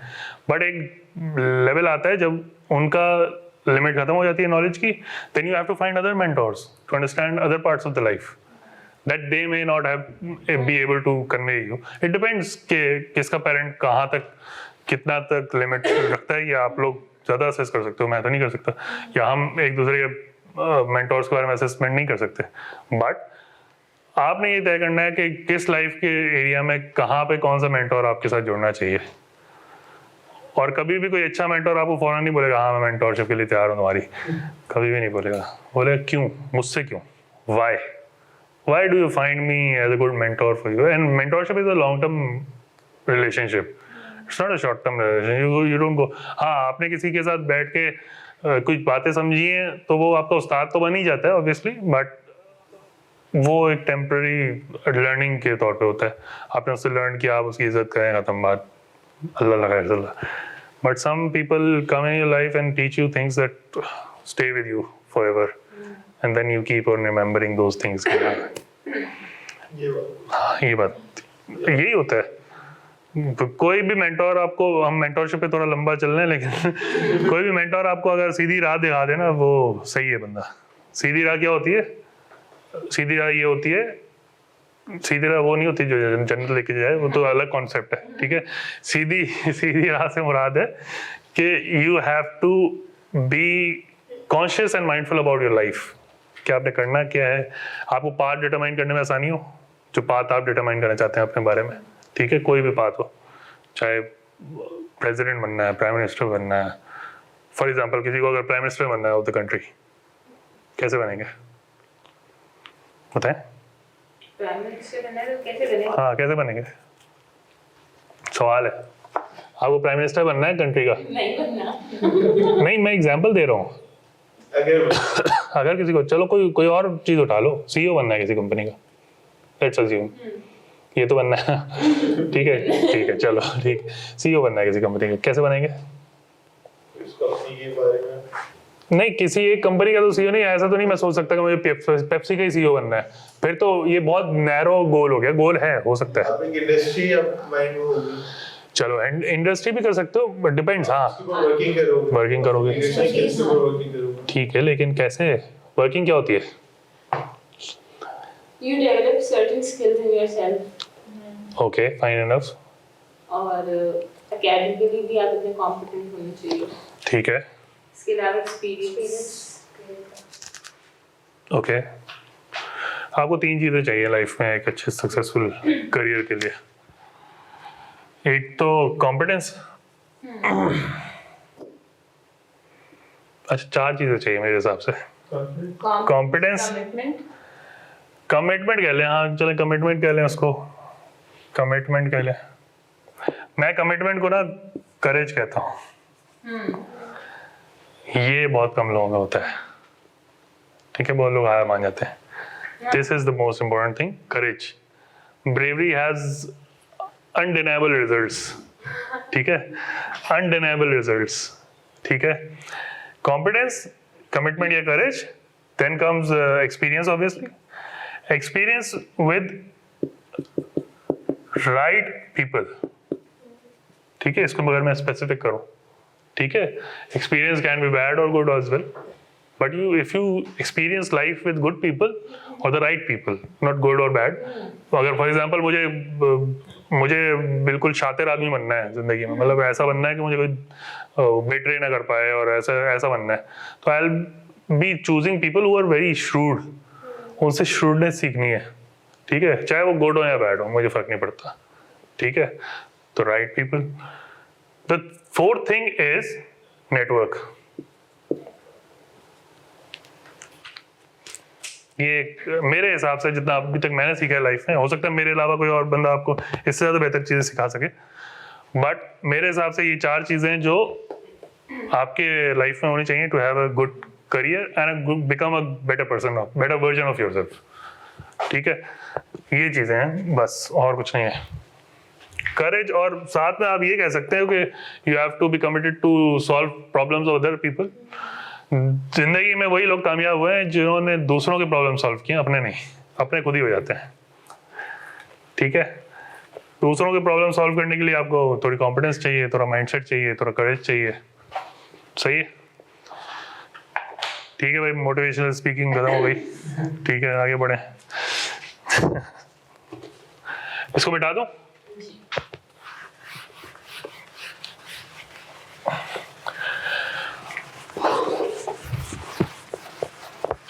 केस करना है आज, एक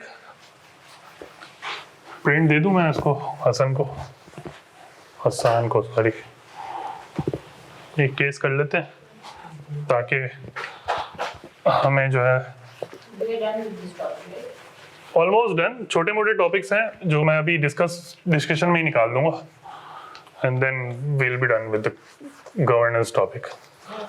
फिर हम कनेक्ट करेंगे इस टॉपिक को बाद में दोबारा विद स्ट्रैटेजी, ठीक है, विद स्ट्रैटेजी। और फिर हमारे पास पास पेपर में अगर कोई चीज़ें आ गई हैं एडिशनल तो हम उसको डिस्कस करते रहेंगे, कहीं भाग रही टॉपिक अभी है हमारे साथ, ठीक है, बात समझ में आती है? ओके,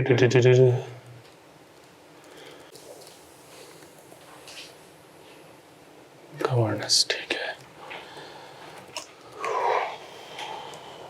प्रोजेक्टर जो है ना, वरना प्रोजेक्टर पे डाल देता मैं, सुकून रहता।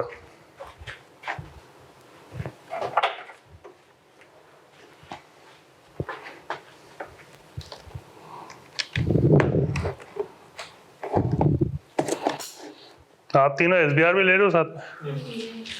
ओके, मैनेज हो रहा है ना, ऐसा तो नहीं कोई प्रॉब्लम है? बाकी ने मेरे ख्याल में ड्रॉप कर दिया या सुस्ती है।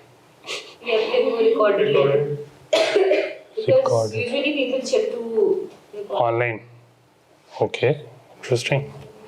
पूछता हूँ अहमद से पूछता हूँ, अहमद से।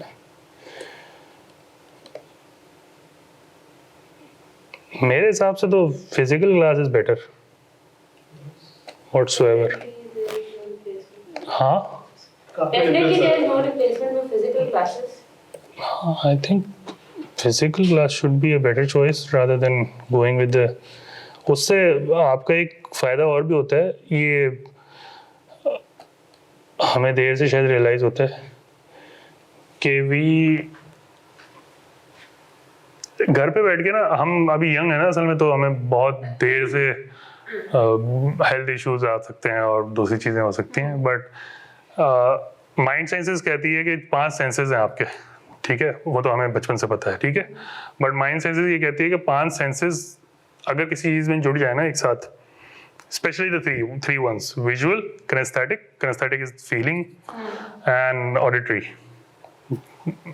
कान से, ये 3 सेंसेस अगर आपके किसी काम में जुड़ जाएं, या ये 3 सेंसेस कोई टीचिंग के टाइम भी यूज़ कर रहा हो आपके साथ, तो बहुत ज़्यादा प्रोबेबिलिटी है कि आपको सबक बहुत जल्दी याद आ जाएगा, ठीक है।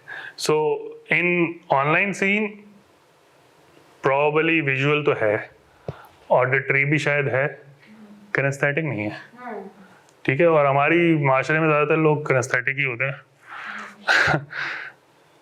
ऐसे ही है ना, जब भी सैड सॉन्ग सुन के सारे खुश हो जाते हैं, ऐसे ही kinesthetic people listen to sad songs a lot. ऐसे ही ना.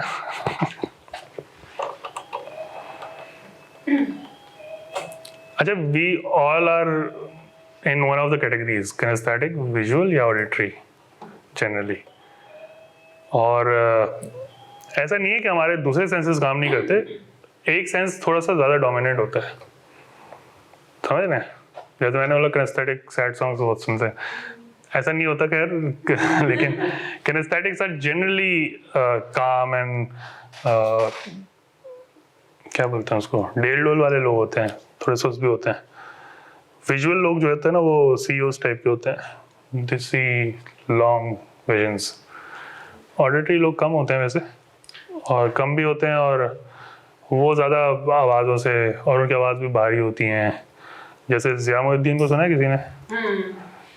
Those type of people are auditory generally, और उनको आवाज़ें बड़ी इंस्पायर करती हैं, अच्छी आवाज़ें, डीप आवाज़ है. हमने डीप आवाज़ों की बड़ी प्रैक्टिस की थी, डीप आवाज़ कैसे निकालनी है.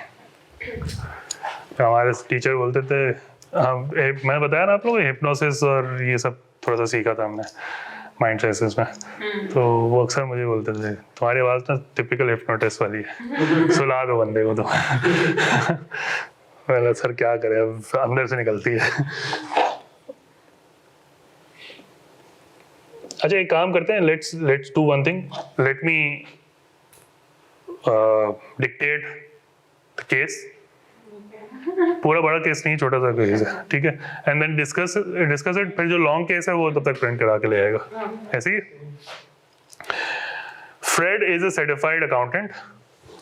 ही runs his own accountancy practice from home, ठीक है, where he prepares personal taxation and small business accounts for about 75 clients.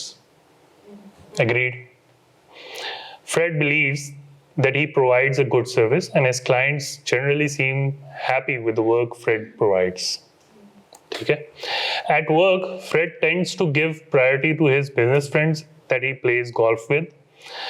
Charges made to these clients tend to be lower than others. जिनके साथ वो golf खेलता है उनको charge कम करता है, ठीक है. Although Fred tends to guess how much each client should be charged, as this is quicker than keeping detailed time records. Fred is also careful not to ask too many questions about client affairs when preparing personal and company tax returns. His clients are grateful that Fred does not pry too far into their affairs, although the taxation authorities have found some irregularities in some tax returns submitted by Fred. Fortunately, the client concerned has always accepted responsibility for the error, and Fred has kindly provided his service free of charge for the next year to assist the client with any financial penalties required. Discuss whether the moral stance taken by Fred is appropriate. अच्छा, ये fairness और उन elements से सवाल है, ठीक है. नहीं ना, इंडिपेंडेंस का मामला है ही नहीं यहाँ पे. थोड़ी सी बायस्ड है उसकी इंडिपेंडेंस. आई अंडरस्टैंड आप कहाँ क्या सोच रही हैं. फ्रेड अपने दोस्तों का रिटर्न डिस्काउंट में बढ़ देता है एक तो, और प्लस वो ज़्यादा सवाल नहीं करता. तो मसला आता है उसकी रिस्पॉन्सिबिलिटी का बहुत ज़्यादा, ठीक है. फ्रेड की रिस्पॉन्सिबिलिटी का बहुत मसला आता है, इंटेग्रिटी का भी मसला आता है. Agreed, good. इंटेग्रिटी, रिस्पॉन्सिबिलिटी, ये सारे एलिमेंट्स हैं जिनका मसला उसके सामने आ रहा है. सारे तोड़ रहा होगा वो एलिमेंट्स, ऐसा नहीं है सारे नहीं तोड़ होगा. अब आपने जवाब इसको इस तरह बनाना है कि आपको इवेल्युएट करना है, ये एनालाइज करना है कि ये बंदा कैसे काम कर रहा है और ये इन एलिमेंट्स पे कैसे पूरा उतर रहा है, कैसे नहीं पूरा उतर रहा. जवाब इस तरह ड्राफ्ट करना है. So just right on what he is doing, context को देख के, एंड लेट्स डिस्कस देम. ठीक है, मैं सिर्फ जवाब ड्राफ्ट करवा रहा हूँ आप लोग से. समझ आ गया? या जवाब चाहिए, सवाल चाहिए? एक काम करो, मैं पिक्चर लेके डाल दूं ग्रुप पे. You don't have phone right now? Really? Okay. सिर्फ डिस्कशन का है ये सवाल, इसको कोई हम बहुत ज़्यादा नहीं देखेंगे. आप लोग कौन सा स्टडी टेक्स्ट यूज करते हैं एसपीएल के लिए? कुछ कर रहे हैं? स्टडी टेक्स्ट कर रहे हैं कोई यूज? अभी तक तो कोई भी नहीं कर रहे हैं ना? कोई मसला नहीं है ऐसे ही पूछ रहा था. But you can refer to anyone if you want. Which one is this? अच्छा, this is Kaplan. This is Kaplan की किट में से. मैं भी किसी को रेफर इतना ज़्यादा नहीं करता, but obviously for question and answers and illustrations I. Usually teachers tell कि Kaplan की जो होती है study text, which is that is comparatively easy as compared to. Yes yes. But then BPP पढ़नी चाहिए because it helps you in the exam. BPP is how I found it. BPP में material बहुत है, ठीक है. Material बहुत है तो उसका फायदा सिर्फ ये होता है कि आपको कुछ भी आ जाए ना, वो लगता है कि BPP से आया है, बिकॉज उसमें सारे कॉन्सेप्ट्स डिटेल बहुत है. लेकिन कप्लान का फायदा ये है, कप्लान आपको प्रैक्टिस ज़्यादा करवाती है और छोटे छोटे बातों में बात करने की कोशिश करती है. उसको ये लगता है कि आपको थोड़ा सा दिमाग चलाना आता है खुद ही, ठीक है. लेकिन हमारे यहाँ बच्चों को प्लेट में सब कुछ रखा हुआ चाहिए, तो वो BPP इसलिए टीचर्स रिकमेंड करते हैं. पॉइंट सिर्फ इतना है, वरना प्रैक्टिस तो आपने करनी पास पेपर से जनरली. मुझे कप्लान इसलिए पसंद है क्योंकि टू द पॉइंट बात करते, ज़्यादा वो नहीं करता. But you can refer to anyone. तो रिवीजन के लिए भी देखा जाए तो कैप्टन ज़्यादा बेहतर है. हाँ, if you have a good understanding of everything. If you don't have a good understanding of the entire thing, go for BPP. तो ये नहीं कि आप Understanding हो. होनी चाहिए, मैं वही कह रहा हूँ, होनी चाहिए. बच्चे अगर ऑनलाइन पढ़ेंगे और खुद से पढ़ेंगे तो फिर तो उनको BPP पढ़नी चाहिए ना. क्लासेस ले रहे हैं हाँ. उसके बाद आप कैप्टन मेरा तो व्यू ये है कि मेरे नोट्स पढ़ लो, काफ़ी है, और जितनी प्रैक्टिस हम करेंगे वो काफ़ी रहेगी. But still if you want to go for any study text, go for BPP or Kaplan. I don't mind. Keep discussing with me if you find anything unusual in study text. मैं discuss कर लूँगा, explain कर लूँगा, कोई मसला तो नहीं है. ओके, सही है, चलाते हैं. ठीक है, कुछ नहीं होगा. अभी ज़्यादा हमने कुछ डिस्कस नहीं किया. ठीक है. मैं ऊपर गया था तो मैंने म्यूट कर लिया. सो पॉइंट क्या है? 100 मेगावाट गवर्नमेंट ने डिसाइड किया, और IPP ने बोला कि मेरे पास 100 मेगावाट पड़ा हुआ है अवेलेबल. आप जब बोलोगे हम स्विच ऑन कर देंगे. गवर्नमेंट ने बोला अभी जरूरत नहीं है. इस पॉलिसी के तहत उन्होंने गवर्नमेंट के साथ एग्री किया कि मेरे पास तो ये पड़ा था, आपने दिया नहीं, इसके पैसे दो. अच्छा. ठीक है, तो इसके कितने पैसे दो? 70% पैसे देने पड़ते हैं गवर्नमेंट को. ठीक है, तो यूटिलाइज भी नहीं कर रहे, पैसे भी दे रहे हैं. यही मसला है, इसी को कहते हैं सर्कुलर डेट. ठीक है, क्यों सर्कुलर डेट है? पावर कंपनी ने कैसे बनाना है तेल? तेल से बनाना है ना बिजली. तेल से बिजली बनाएगी, तेल कहाँ से आएगा? तेल आएगा रिफाइनरी से. रिफाइनरी कहाँ से लाएगी? इंपोर्ट करेगी. इंपोर्टर को पैसे दिए देने, ठीक है. इंपोर्टर को पैसे दिए रिफाइनरी ने, रिफाइनरी को पैसे दिए, रिफाइनरी को कौन पैसे देगा? IPP देगा, पावर प्रोड्यूसर देगा. पावर प्रोड्यूसर को कौन देगा? गवर्नमेंट देगी. गवर्नमेंट के पास पैसे ही नहीं है. तो ये सर्कुलर डेट है.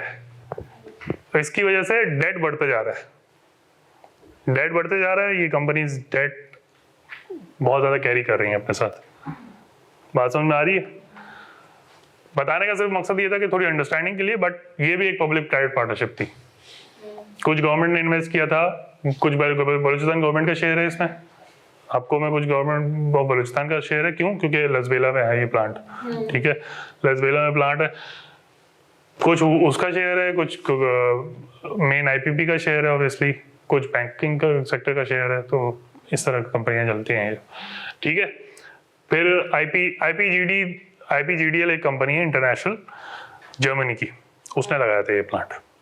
ठीक है, और एक और इंटरेस्टिंग चीज उन्होंने की थी, वो ये कि जो पेमेंट आप करेंगे वो डॉलर के साथ इंडेक्सेशन करके देंगे. सो जाहिर है डॉलर जो 93 में था वो अब तो नहीं है. अब तो कहाँ पहुँच गए. तो क्या बात की. ठीक है, तो पॉइंट सिंपल सा समझिए आपके सर्कुलर डेट क्यों खड़ा हुआ है इतना, जिसको गर्दिशी कर्जा बोलते हैं. गर्दिशी कर्जा उर्दू में. ठीक है, तो सर्कुलर को गर्दिशी बोलेंगे ना. ठीक है, और डेट को कर्जा बोलेंगे. सही है भाई, थोड़ा सा उर्दू भी आनी चाहिए ना, जरूरी है. ठीक है, अच्छा, बहुत सारी, अच्छा पब्लिक सेक्टर में एक और मजे की बात होती, वो बात ये होती है कि बहुत सारे जो प्रोजेक्ट्स बनते हैं वो लेजिस्लेशन के थ्रू बनते हैं, और लेजिस्लेशन कहाँ होती है? लेजिस्लेटिव असेंबली में होती है, ठीक है ना। असेंबलीज में लेजिस्लेशन होती है। जो पाकिस्तान स्टील मिल है, इस पे एक एक्ट मिल जाएगा आपको लॉ का, ठीक है। इसी तरह जो चार्ट अकाउंटेंट्स की बॉडी है, for example chartered accountant ordinance है 1969 है आई थिंक, यस। ये सारी बॉडीज गवर्नमेंट इनेक्ट करती है थ्रू लेजिस्लेशंस। समझ में आती है बात? पब्लिक सेक्टर इसलिए डिफरेंट है। प्राइवेट कंपनी को इनकॉर्पोरेट करने के लिए क्या चाहिए? सिंपल एससीसीपी के पास जाओ, कंपनी लिस्ट रजिस्टर कराओ और बस बात खत्म। लेकिन एससीसीपी पब्लिक सेक्टर कंपनी कब इनकॉर्पोरेट करेगा? वो तब करेगा जब लेजिस्लेशन मिल जाएगी या गवर्नमेंट का अप्रूवल मिल जाएगा। गवर्नमेंट का अप्रूवल कैसे मिलेगा? या तो कैबिनेट अप्रूव करेगी या लेजिस्लेटिव असेंबली से पास कराना पड़ेगा।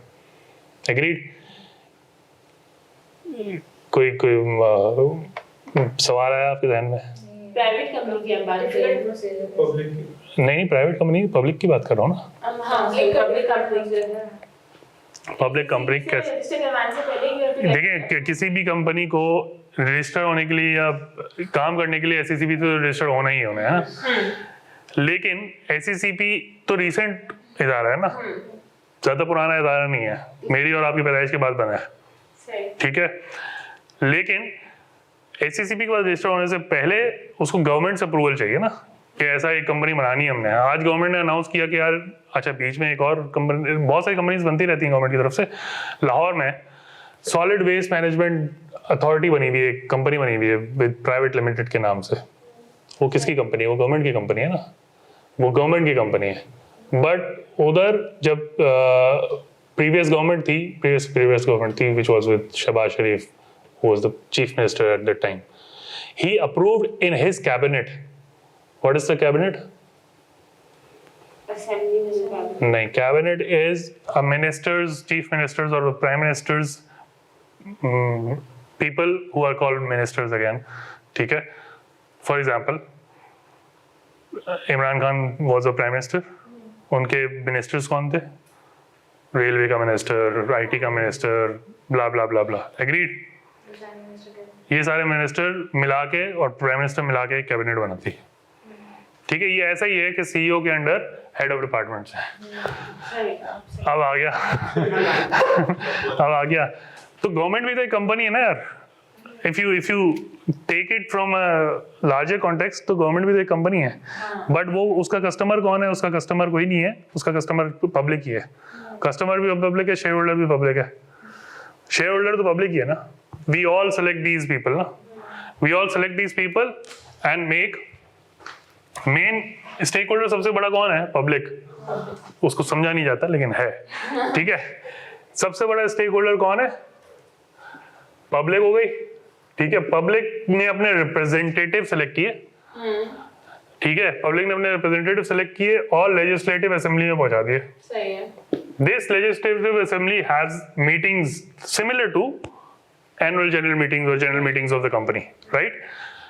अब इन मीटिंग्स में की डिसीजंस लिए जाते हैं about how to run the company. Company किसको बोल रहा हूं मैं?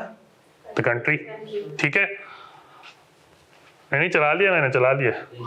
और हंसाने वाला मैं देखूंगा सर को ठीक है। मीटिंग हुई इनकी रेगुलरली, जिसको असेंबली का सेशन कहते हैं, ठीक है। वहां डिसीजंस लिए जाते हैं कंपनी को कैसे चलाना है, किस चीज की जरूरत है, किस चीज की जरूरत नहीं है, एक्सेट्रा एक्सेट्रा। यहाँ डिसीजंस हुए और बात होगा कुछ डिसीजंस कैबिनेट भी लेती है। कैबिनेट कौन होती है? अच्छा, यहाँ से सेलेक्ट हुआ कौन? Chief executive. चीफ एग्जीक्यूटिव कौन है?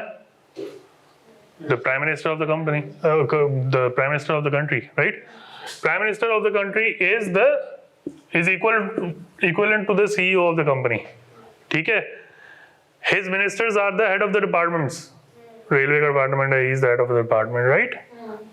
हो रहा है, क्लिक हो रहा है, थोड़ा सा रिलेट हो रहा है, शुक्र ठीक है, होना चाहिए। This is public policy discussion going on right now. Public policy एक बहुत ब्रॉड एरिया है। पब्लिक पॉलिसी एक बहुत मजे का सब्जेक्ट है, आप लोग का शौक हो तो आगे जाके पढ़िएगा। मेरा अपना शौक भी जो आगे की तरफ का है ना वो पब्लिक पॉलिसी का ज़्यादा है। Public policy making, strategies, turn arounds, ये ज़्यादा मजे के सब्जेक्ट्स है।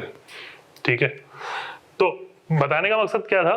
बताने का मकसद ये था कि PM has a cabinet which is obviously his head of departments, HODs। ठीक है, अब HODs की ये कैबिनेट मीटिंग करते हैं विच इज स्टीवर्डशिप। स्टीवर्डशिप का कल कॉन्सेप्ट पढ़ा था हमने, कल ये वाली क्लास नहीं थी मुझे पता है, लेकिन हाँ गुड, शाबाश। ये अच्छा होता है। सी स्टीवर्डशिप का एक कॉन्सेप्ट है, मैं दोबारा एक दफा रिपीट कर देता हूँ क्योंकि सुमैया को समझाना जरूरी है। स्टीवर्डशिप का कॉन्सेप्ट ये है कि when you are the CEO और द हेड और anyone leading a pack of people, you have to ensure that the objectives are being achieved. Agreed?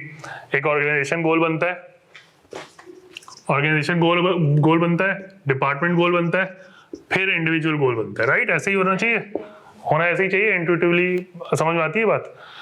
तो ऑर्गेनाइजेशन का गोल बना, CEO का काम क्या है? ऑर्गेनाइजेशन का गोल अचीव होना चाहिए। उसने बना दिया डिपार्टमेंट के गोल। डिपार्टमेंट कौन है? Head of department. ठीक है, अब वो क्या करेगा? वो बुलाएगा, हर वीकली मीटिंग करेगा, और डेली भी कर सकता है, उसकी मर्जी है। बट डेली वाला ज्यादा रिकमेंडेड नहीं है, weekly is a good recommendation because strategy level बनता है, रोज रोज पूछेगा अच्छा लगेगा। ठीक है, मंथली विल बी लेट। ठीक है, तो वीकली मंडे को वो मीटिंग करता है स्टीवर्डशिप की। स्टीवर्डशिप की मीटिंग क्या इंश्योर करती है? whether the goals are achieved or not। ठीक है, वीकली बेसिस पे गोल्स हुए या आपने अगले हफ्ते तक ये अचीव करना है, और अपडेट लेगा वो क्या अपडेट है भाई। ठीक है, तो this process is called stewardship. Got it? Prime minister की स्टीवर्डशिप कैबिनेट में होगी, सॉरी, ठीक है, कैबिनेट में प्राइम मिनिस्टर की स्टीवर्डशिप होगी। वो ये पूछेंगे कि भाई ये काम हो गया, ये काम हो गया, ये रेलवे में क्या चल रहा है, IT में क्या चल रहा है, टेक में क्या चल रहा है। वहां कहाँ से इंफॉर्मेशन आएगी? वहां नीचे डिपार्टमेंट से इंफॉर्मेशन आएगी। राइट? मैंने एक स्टार्टअप खड़ा करना है और उसका कोई लेजिस्लेशन नहीं बना हुआ, क्या मुझे अलाउ करेगी गवर्नमेंट? मोस्ट प्रोबेबली नहीं करेगी, लेकिन मैं कर सकता हूँ क्योंकि उसकी लेजिस्लेशन में कहीं मान्यत भी नहीं है ना। ठीक है, बट अल्टीमेटली गवर्नमेंट को उस पर लॉ बनाना पड़ेगा। जैसे फॉर एग्जाम्पल जब राइड हेलिंग आई थी, ये उबर, करीम एक्सेट्रा एक्सेट्रा जब आए थे, there was no law in about ride hailing in US as well. Right? US में भी नहीं था कि किसी को क्या पता कि ऐसा भी होने वाला है। But then they brought in law, license these companies, build the taxation regime as well. Taxation department ने क्या किया होगा? टैक्सेशन रिजीम बना दिया होगा। ट्रांसपोर्ट डिपार्टमेंट ने क्या किया होगा? ट्रांसपोर्ट रिजीम बना दिया होगा। लाइसेंसिंग होनी है, जो कैप्टन चलाएगा वो कैप्टन लाइसेंस होना चाहिए, ब्ला ब्ला ब्ला एक्सेट्रा। पाकिस्तान में थोड़ा कमजोर है लॉ, तो यहाँ सब चल जाता है। बट UK में आप जाएं, if you want to become Uber driver, you have to have experiences, licenses. Experience तो चलो राइड करने से एक्सपीरियंस आएगा ना, but you have to be a good driver to carry on that process. Have to have that training of entire driving process. और उस पे compliances हैं, अगर आप कोई compliances पूरी नहीं करते तो क्या होगा? इस तरह की चीजें। ठीक है, इसी तरह KSM है, इसी तरह जो फिनटेक्स आ रही है, you ask question about fintechs earlier as well. Fintechs पे क्या करना है? फाइनेंशियल सर्विसेज है ना, उस पर लॉ होने चाहिए। डिजिटल बैंक का लॉ नहीं था पाकिस्तान में पहले, अब लॉ आ गया, 5 को अप्रूवल मिल गया, इंक्लूडिंग इजी पैसा मिल गया, बिकॉज पहले लॉ नहीं था।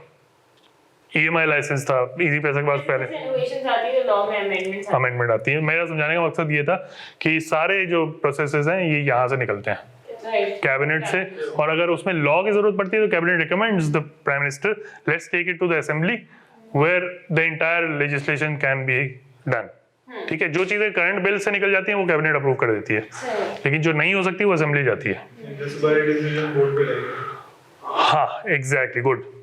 जैसे सारे डिसीजंस बोर्ड में जाते हैं। ठीक है, बोर्ड क्या है? यहाँ पे असेंबली है। बोर्ड कह लो या जनरल शेयर होल्डर कह लो, बीच में बोर्ड कोई नहीं है। पब्लिक सेक्टर में बोर्ड कोई नहीं है, बोर्ड प्राइम मिनिस्टर ही है। ठीक है, बोर्ड या मैनेजमेंट प्राइम मिनिस्टर ही है, लेकिन decision making ultimately share holding में जानी चाहिए। ठीक है, लिमिट ऑफ अथॉरिटी मैट्रिक्स यहाँ भी है। ठीक है, कौन कितना अप्रूव करेगा, कितना अप्रूव करेगा। ठीक है, कौन कितनी बड़ी करप्शन करा सकता है, कौन नहीं कर सकता। ठीक है, वो इधर से ही होता है वो ऐसे ही हो सकता है। ठीक है, अब हम आते हैं जल्दी से, प्रॉब्लम क्या हो सकती है? There are 3 E's E for elephant, ठीक है। Economy, economy and efficiency. Good, कहाँ पढ़ा ये? पढ़ा है 11th। हाँ गुड, ठीक है। इकोनॉमी तो बता भी दें क्या होता है ये। एफिशिएंसी और efficiency। पब्लिक सेक्टर में ना ये 3 चीजें होना जरूरी है, तभी कोई प्रोजेक्ट कामयाब होगा। हाँ, एग्रीड। इकोनॉमी का मतलब क्या है? इकोनॉमी का मतलब ये है कि इकोनॉमिकल ऑब्जेक्टिव्स अचीव हो रहे हो। एग्रीड। उसका पर्पस क्या है पब्लिक सेक्टर का? पब्लिक सेक्टर का पर्पस ये है कि there should be certain services. Hasan, मुझे 15 मिनट लगेंगे अभी, ठीक है। कल हमने डिस्कस कर लिया था, आधा घंटा एक्स्ट्रा लेंगे, ठीक है।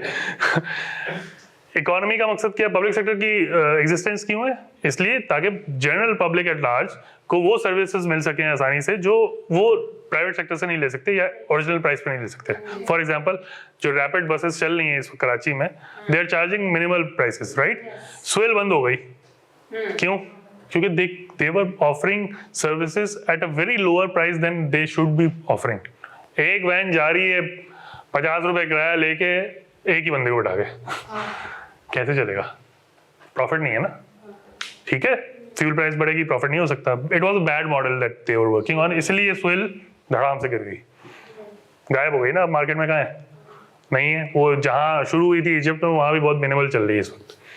वो लिस्ट हो गई थी कंपनी इन नैस्डैक यूएस, और धड़ाम से शेयर प्राइस नीचे आई उसकी रिसेंटली, बिकॉज वो इन्वेस्टर के पैसे पे चल रहे थे, ठीक है। वो अगर 150 की राइड थी और आपको ऑफर कर रहे थे विद प्रोमोज एट 50, तो वो लॉस कर रहे थे हर राइड पे 100 रुपए का, ठीक है।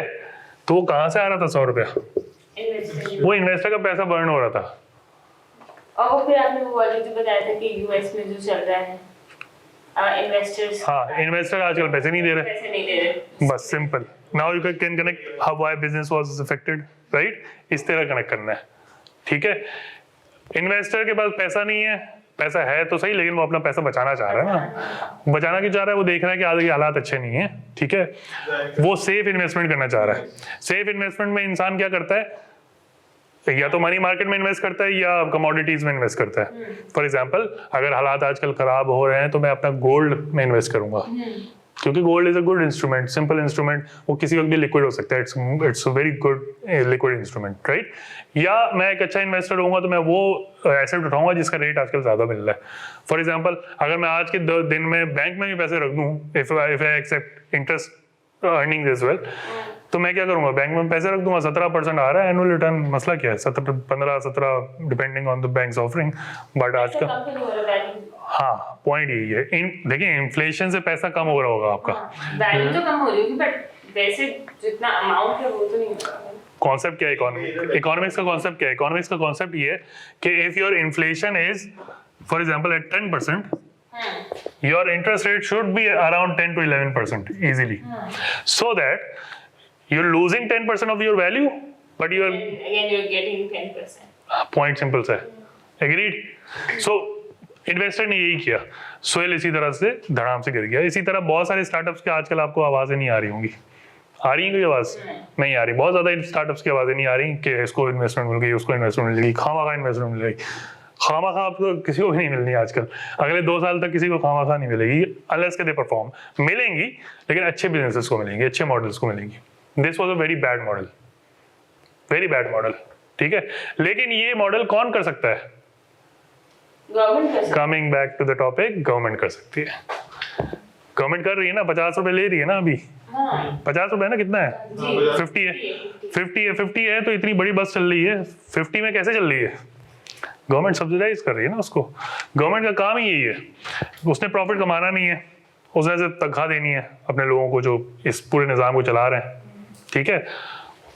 और वो आपको 50 रुपए में राइड दे रहे हैं पूरी, ठीक है। बात समझ आती है? सो इकोनॉमी ये है, उन्होंने इकोनॉमी इंश्योर करनी है, तभी वो कामयाब होंगे। अगर वो 50 रुपए तक चलते रहे, पब्लिक विल बी हैप्पी, अगला वोट भी मिल जाएगा, ठीक है। एफिशिएंसी क्या है भाई?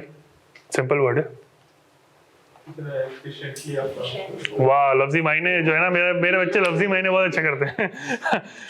Efficiency means how speedy that project is working, speedy plus execution कितनी स्मूथ है, Productivity दिख रहा है। ठीक है।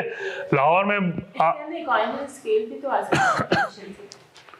आ सकता है, लेकिन वो अल्टीमेटली इकोनॉमी से ही निकलेगा ना, ठीक है। Economies of scale is right, the larger the volume of public is using your product the easier the return will be, ठीक है। कॉस्ट मैनेज हो जाएगी ना ऑटोमेटिकली। लाहौर में क्या है, लाहौर में ट्रैवल किया है किसी ने बस ट्रांजिट में और इन चीज़ों में, ट्रेन में, और जो उन्होंने मेट्रो बनाई हुई है, मेट्रो का कितना किराया होगा, इतना ही होगा, 50 60 100 200, इससे ज़्यादा नहीं है मेट्रो का किराया। क्यों, इतनी बड़ी मेट्रो बनी हुई है, उसका किराया इतना क्यों है? दुबई में किसी ने ट्रैवल किया है इन द मेट्रो, किया है ना, it's not very expensive, no it's very cheap. 3 dirhams, यहाँ से वहाँ पहुँच जाओ, ऐसे ही है ना। क्यों है इतना सस्ता, जबकि आप उधर ही करीम और उबर लेंगे, या कोई टैक्सी लेंगे या हाला टैक्सी लेंगे, दिल चाहता के होम्स। भाई एयरपोर्ट तक जाओ आप, अगर होटल से 150 dirham इजीली, आराम से, सिंपल। और ट्रैफिक हो तो पीक आवर अलग लगेगा आपको, लेकिन आप वही ट्रेन पकड़ो और पहुंच जाओ, या बस पकड़ो, 3-6 dirham, इससे ज़्यादा नहीं, ऐसे ही है। क्यों? क्योंकि वो पब्लिक के लिए, पब्लिक सेक्टर के लिए बनाया गया है, ऐसे ही है। एग्रीड। इफेक्टिवनेस सिंपल मतलब है क्या वो पर्पस अचीव कर रहा है क्वालिटी वाइज। इसका ताल्लुक स्पीड टाइमलीनेस से है, इसका ताल्लुक क्वालिटी से है। बात समझ आती है? क्वालिटी एंड टाइमलीनेस, ये आपको हर जगह नजर आएगा। आगे हम रिस्क मैनेजमेंट में एक कॉन्सेप्ट पढ़ेंगे, मैच्योरिटी ऑफ अ फंक्शन, जो कि मैं वन स्टेप अहेड आके आपको समझाऊंगा, बिकॉज कोर्स में एक लिमिटेड लेवल तक होगा, बट हम थोड़ा सा उसको एक्सट्रीम लेवल पे भी पढ़ेंगे। वहाँ पे ये दो ही चीज़ें मैट्रिक्स यूज होते हैं, Efficiency and effectiveness. Timeliness and quality. Oh, basically it comes from those two words as well.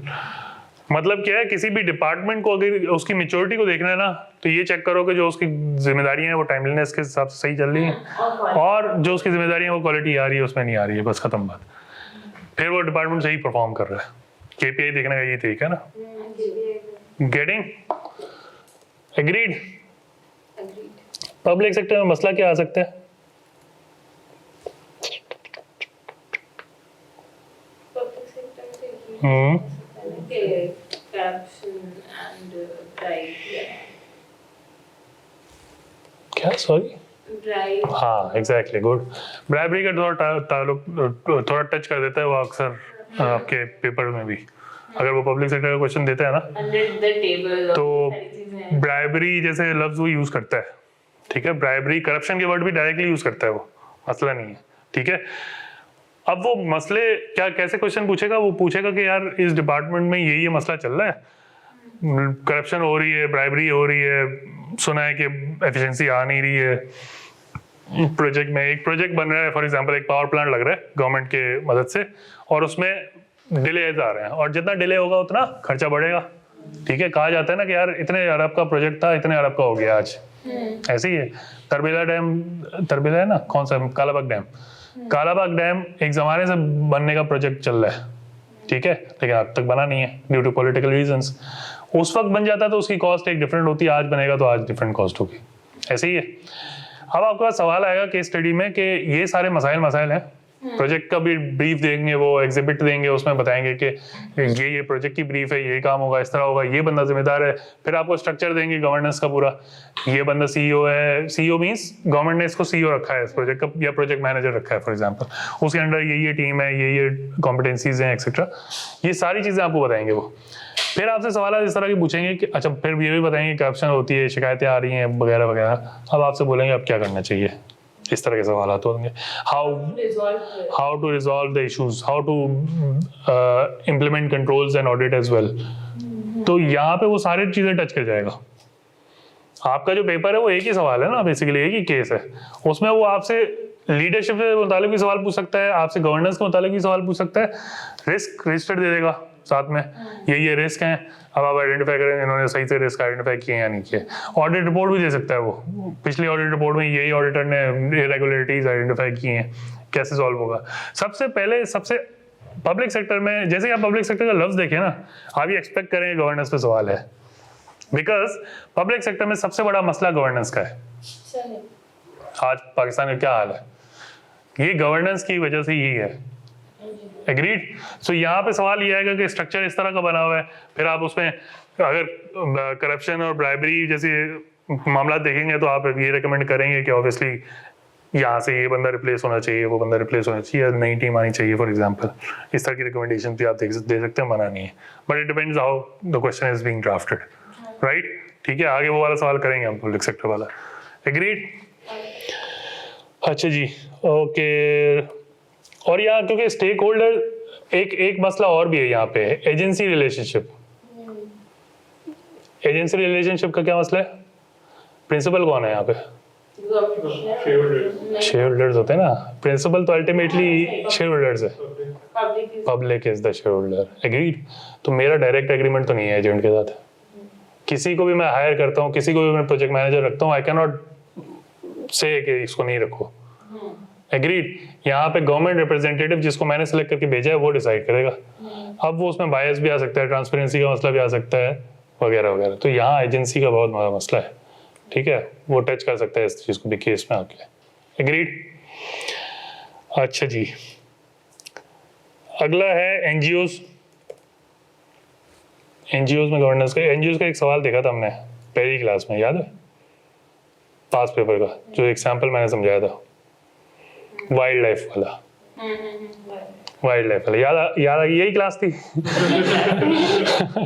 ठीक है, तो वाइल्ड लाइफ वाले सवाल में क्या था, स्ट्रक्चर का मसला था एक। ठीक है, वहां स्ट्रक्चर का क्या मसला था, वहां पे ऐसे भी लोग बैठे हुए थे बोर्ड में जिनको नहीं बैठना चाहिए था, इनका कोई एक्सपीरियंस ही नहीं था सिरे से वाइल्ड लाइफ को मैनेज करने का। तो इस तरह के चुनने चुनने सवाल आ सकते हैं एनजीओज में। और एनजीओज का और पब्लिक सेक्टर का ना बड़ा कनेक्शन सिमिलर है, बिकॉज एनजीओ भी क्या काम कर रही है, पब्लिक के लिए काम कर रही है ना, वो पब्लिक इंटरेस्ट के लिए काम कर रही है।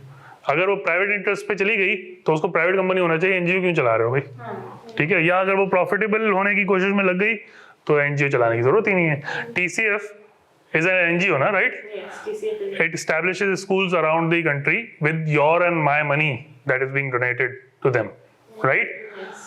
अगर उनके मालिकान ने ये सोचना शुरू कर दिया कि यार कल से ना हम प्रॉफिट कमाएंगे, आज वो चार्ज नहीं करते किसी बच्चे को, 10 रुपए चार्ज करते हैं जस्ट टू इंश्योर के उनकी खुददारी इंटैक्ट रहे।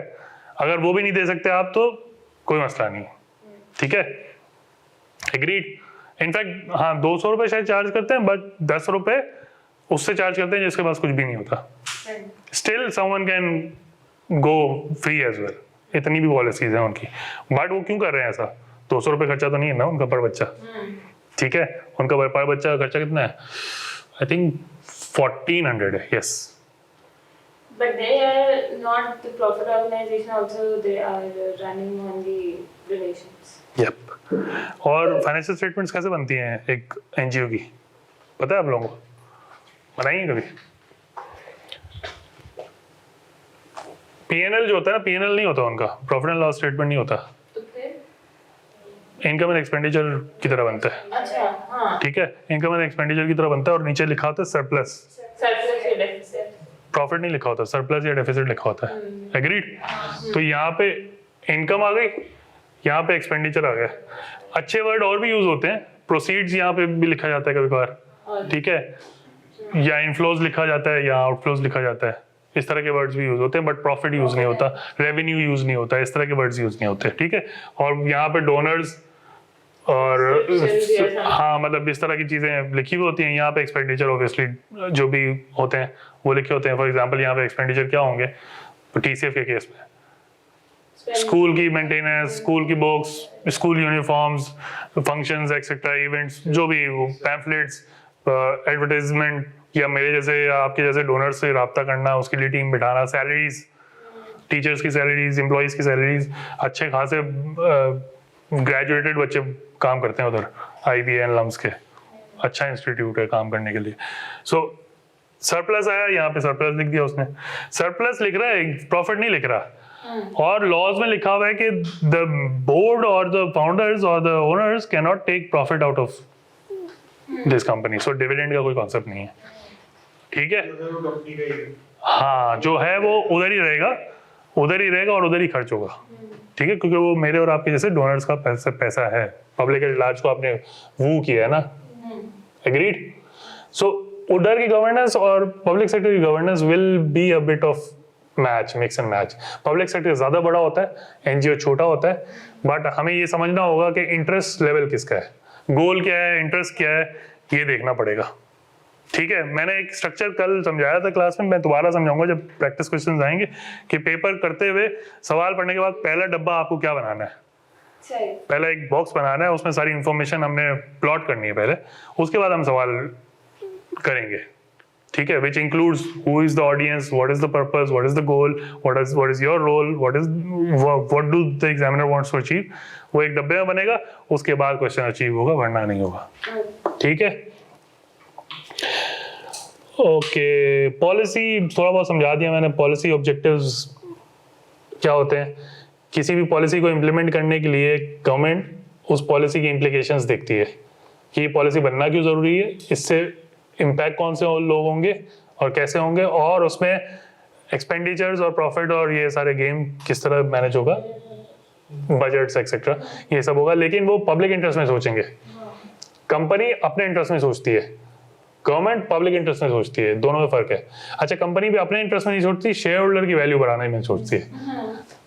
प्राइवेट सेक्टर का गेम क्या है? Private sector is for some people, public sector is for the entire public, ठीक है, बात समझ आती है? Again, that agency concept is applicable here कि मतलब Yes. वो प्रिंसिपल के बेनिफिट के लिए, सिंपल प्रिंसिपल के बेनिफिट के लिए ना। तो यहाँ पे पब्लिक सेक्टर में प्रिंसिपल है तो पब्लिक, ऑब्वियसली वो डायरेक्टली हायर नहीं कर रही किसी को, ये प्रॉब्लम है, बट कंपनी के केस में भी प्रिंसिपल का ही फायदा देखना है।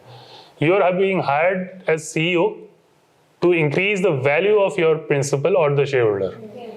कोई भी कंपनी अगर सीईओ को हायर कर रही है तो उसका काम क्या है? वैल्यू बढ़ानी है, अपनी कंपनी की शेयर होल्डर की वैल्यू बढ़ानी है। मैंने 10 रुपए का शेयर लिया हुआ है, सीईओ का काम ये है कि इसको 15 का बना के दिखाओ, एग्रीड, ताकि मेरी वैल्यू बढ़े, मैंने इन्वेस्ट किया हुआ है, मैं इन्वेस्टर हूँ। बात समझ में आती है? आसान समझ में आती है बात? ठीक है।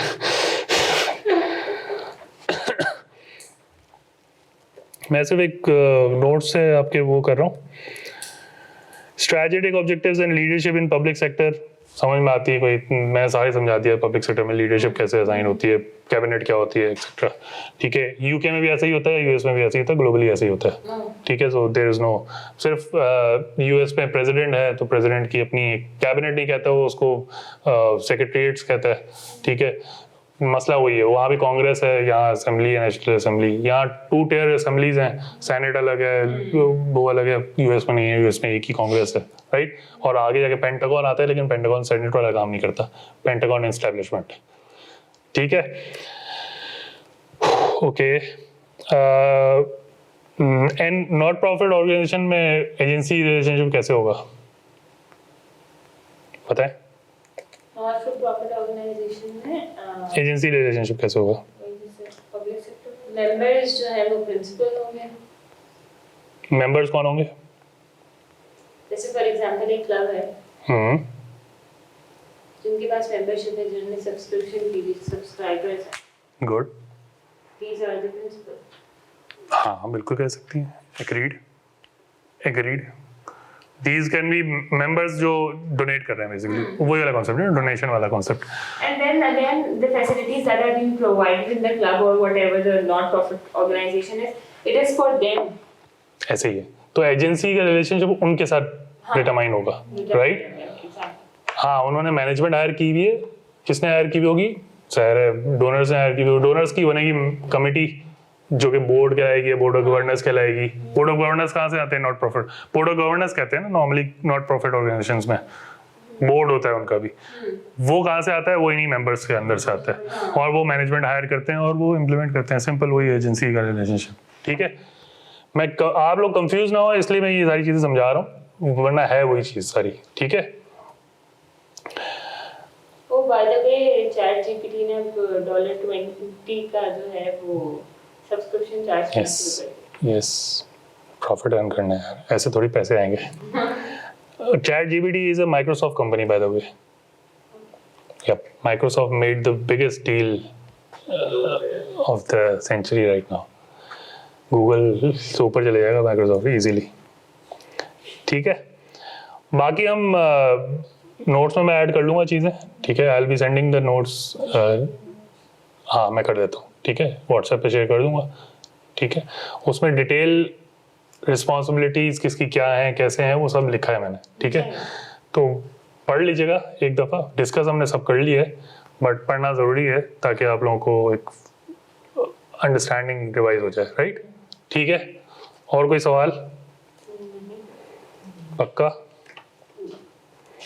प्रिंसिपल एजेंट का कॉन्सेप्ट समझ आ गया? ठीक है, और क्या चीज़ थी इसमें? बस एजेंसी प्रॉब्लम्स बहुत सारे हैं। स्टेक होल्डर थ्योरी भी हमने समझा दी, एग्रीड।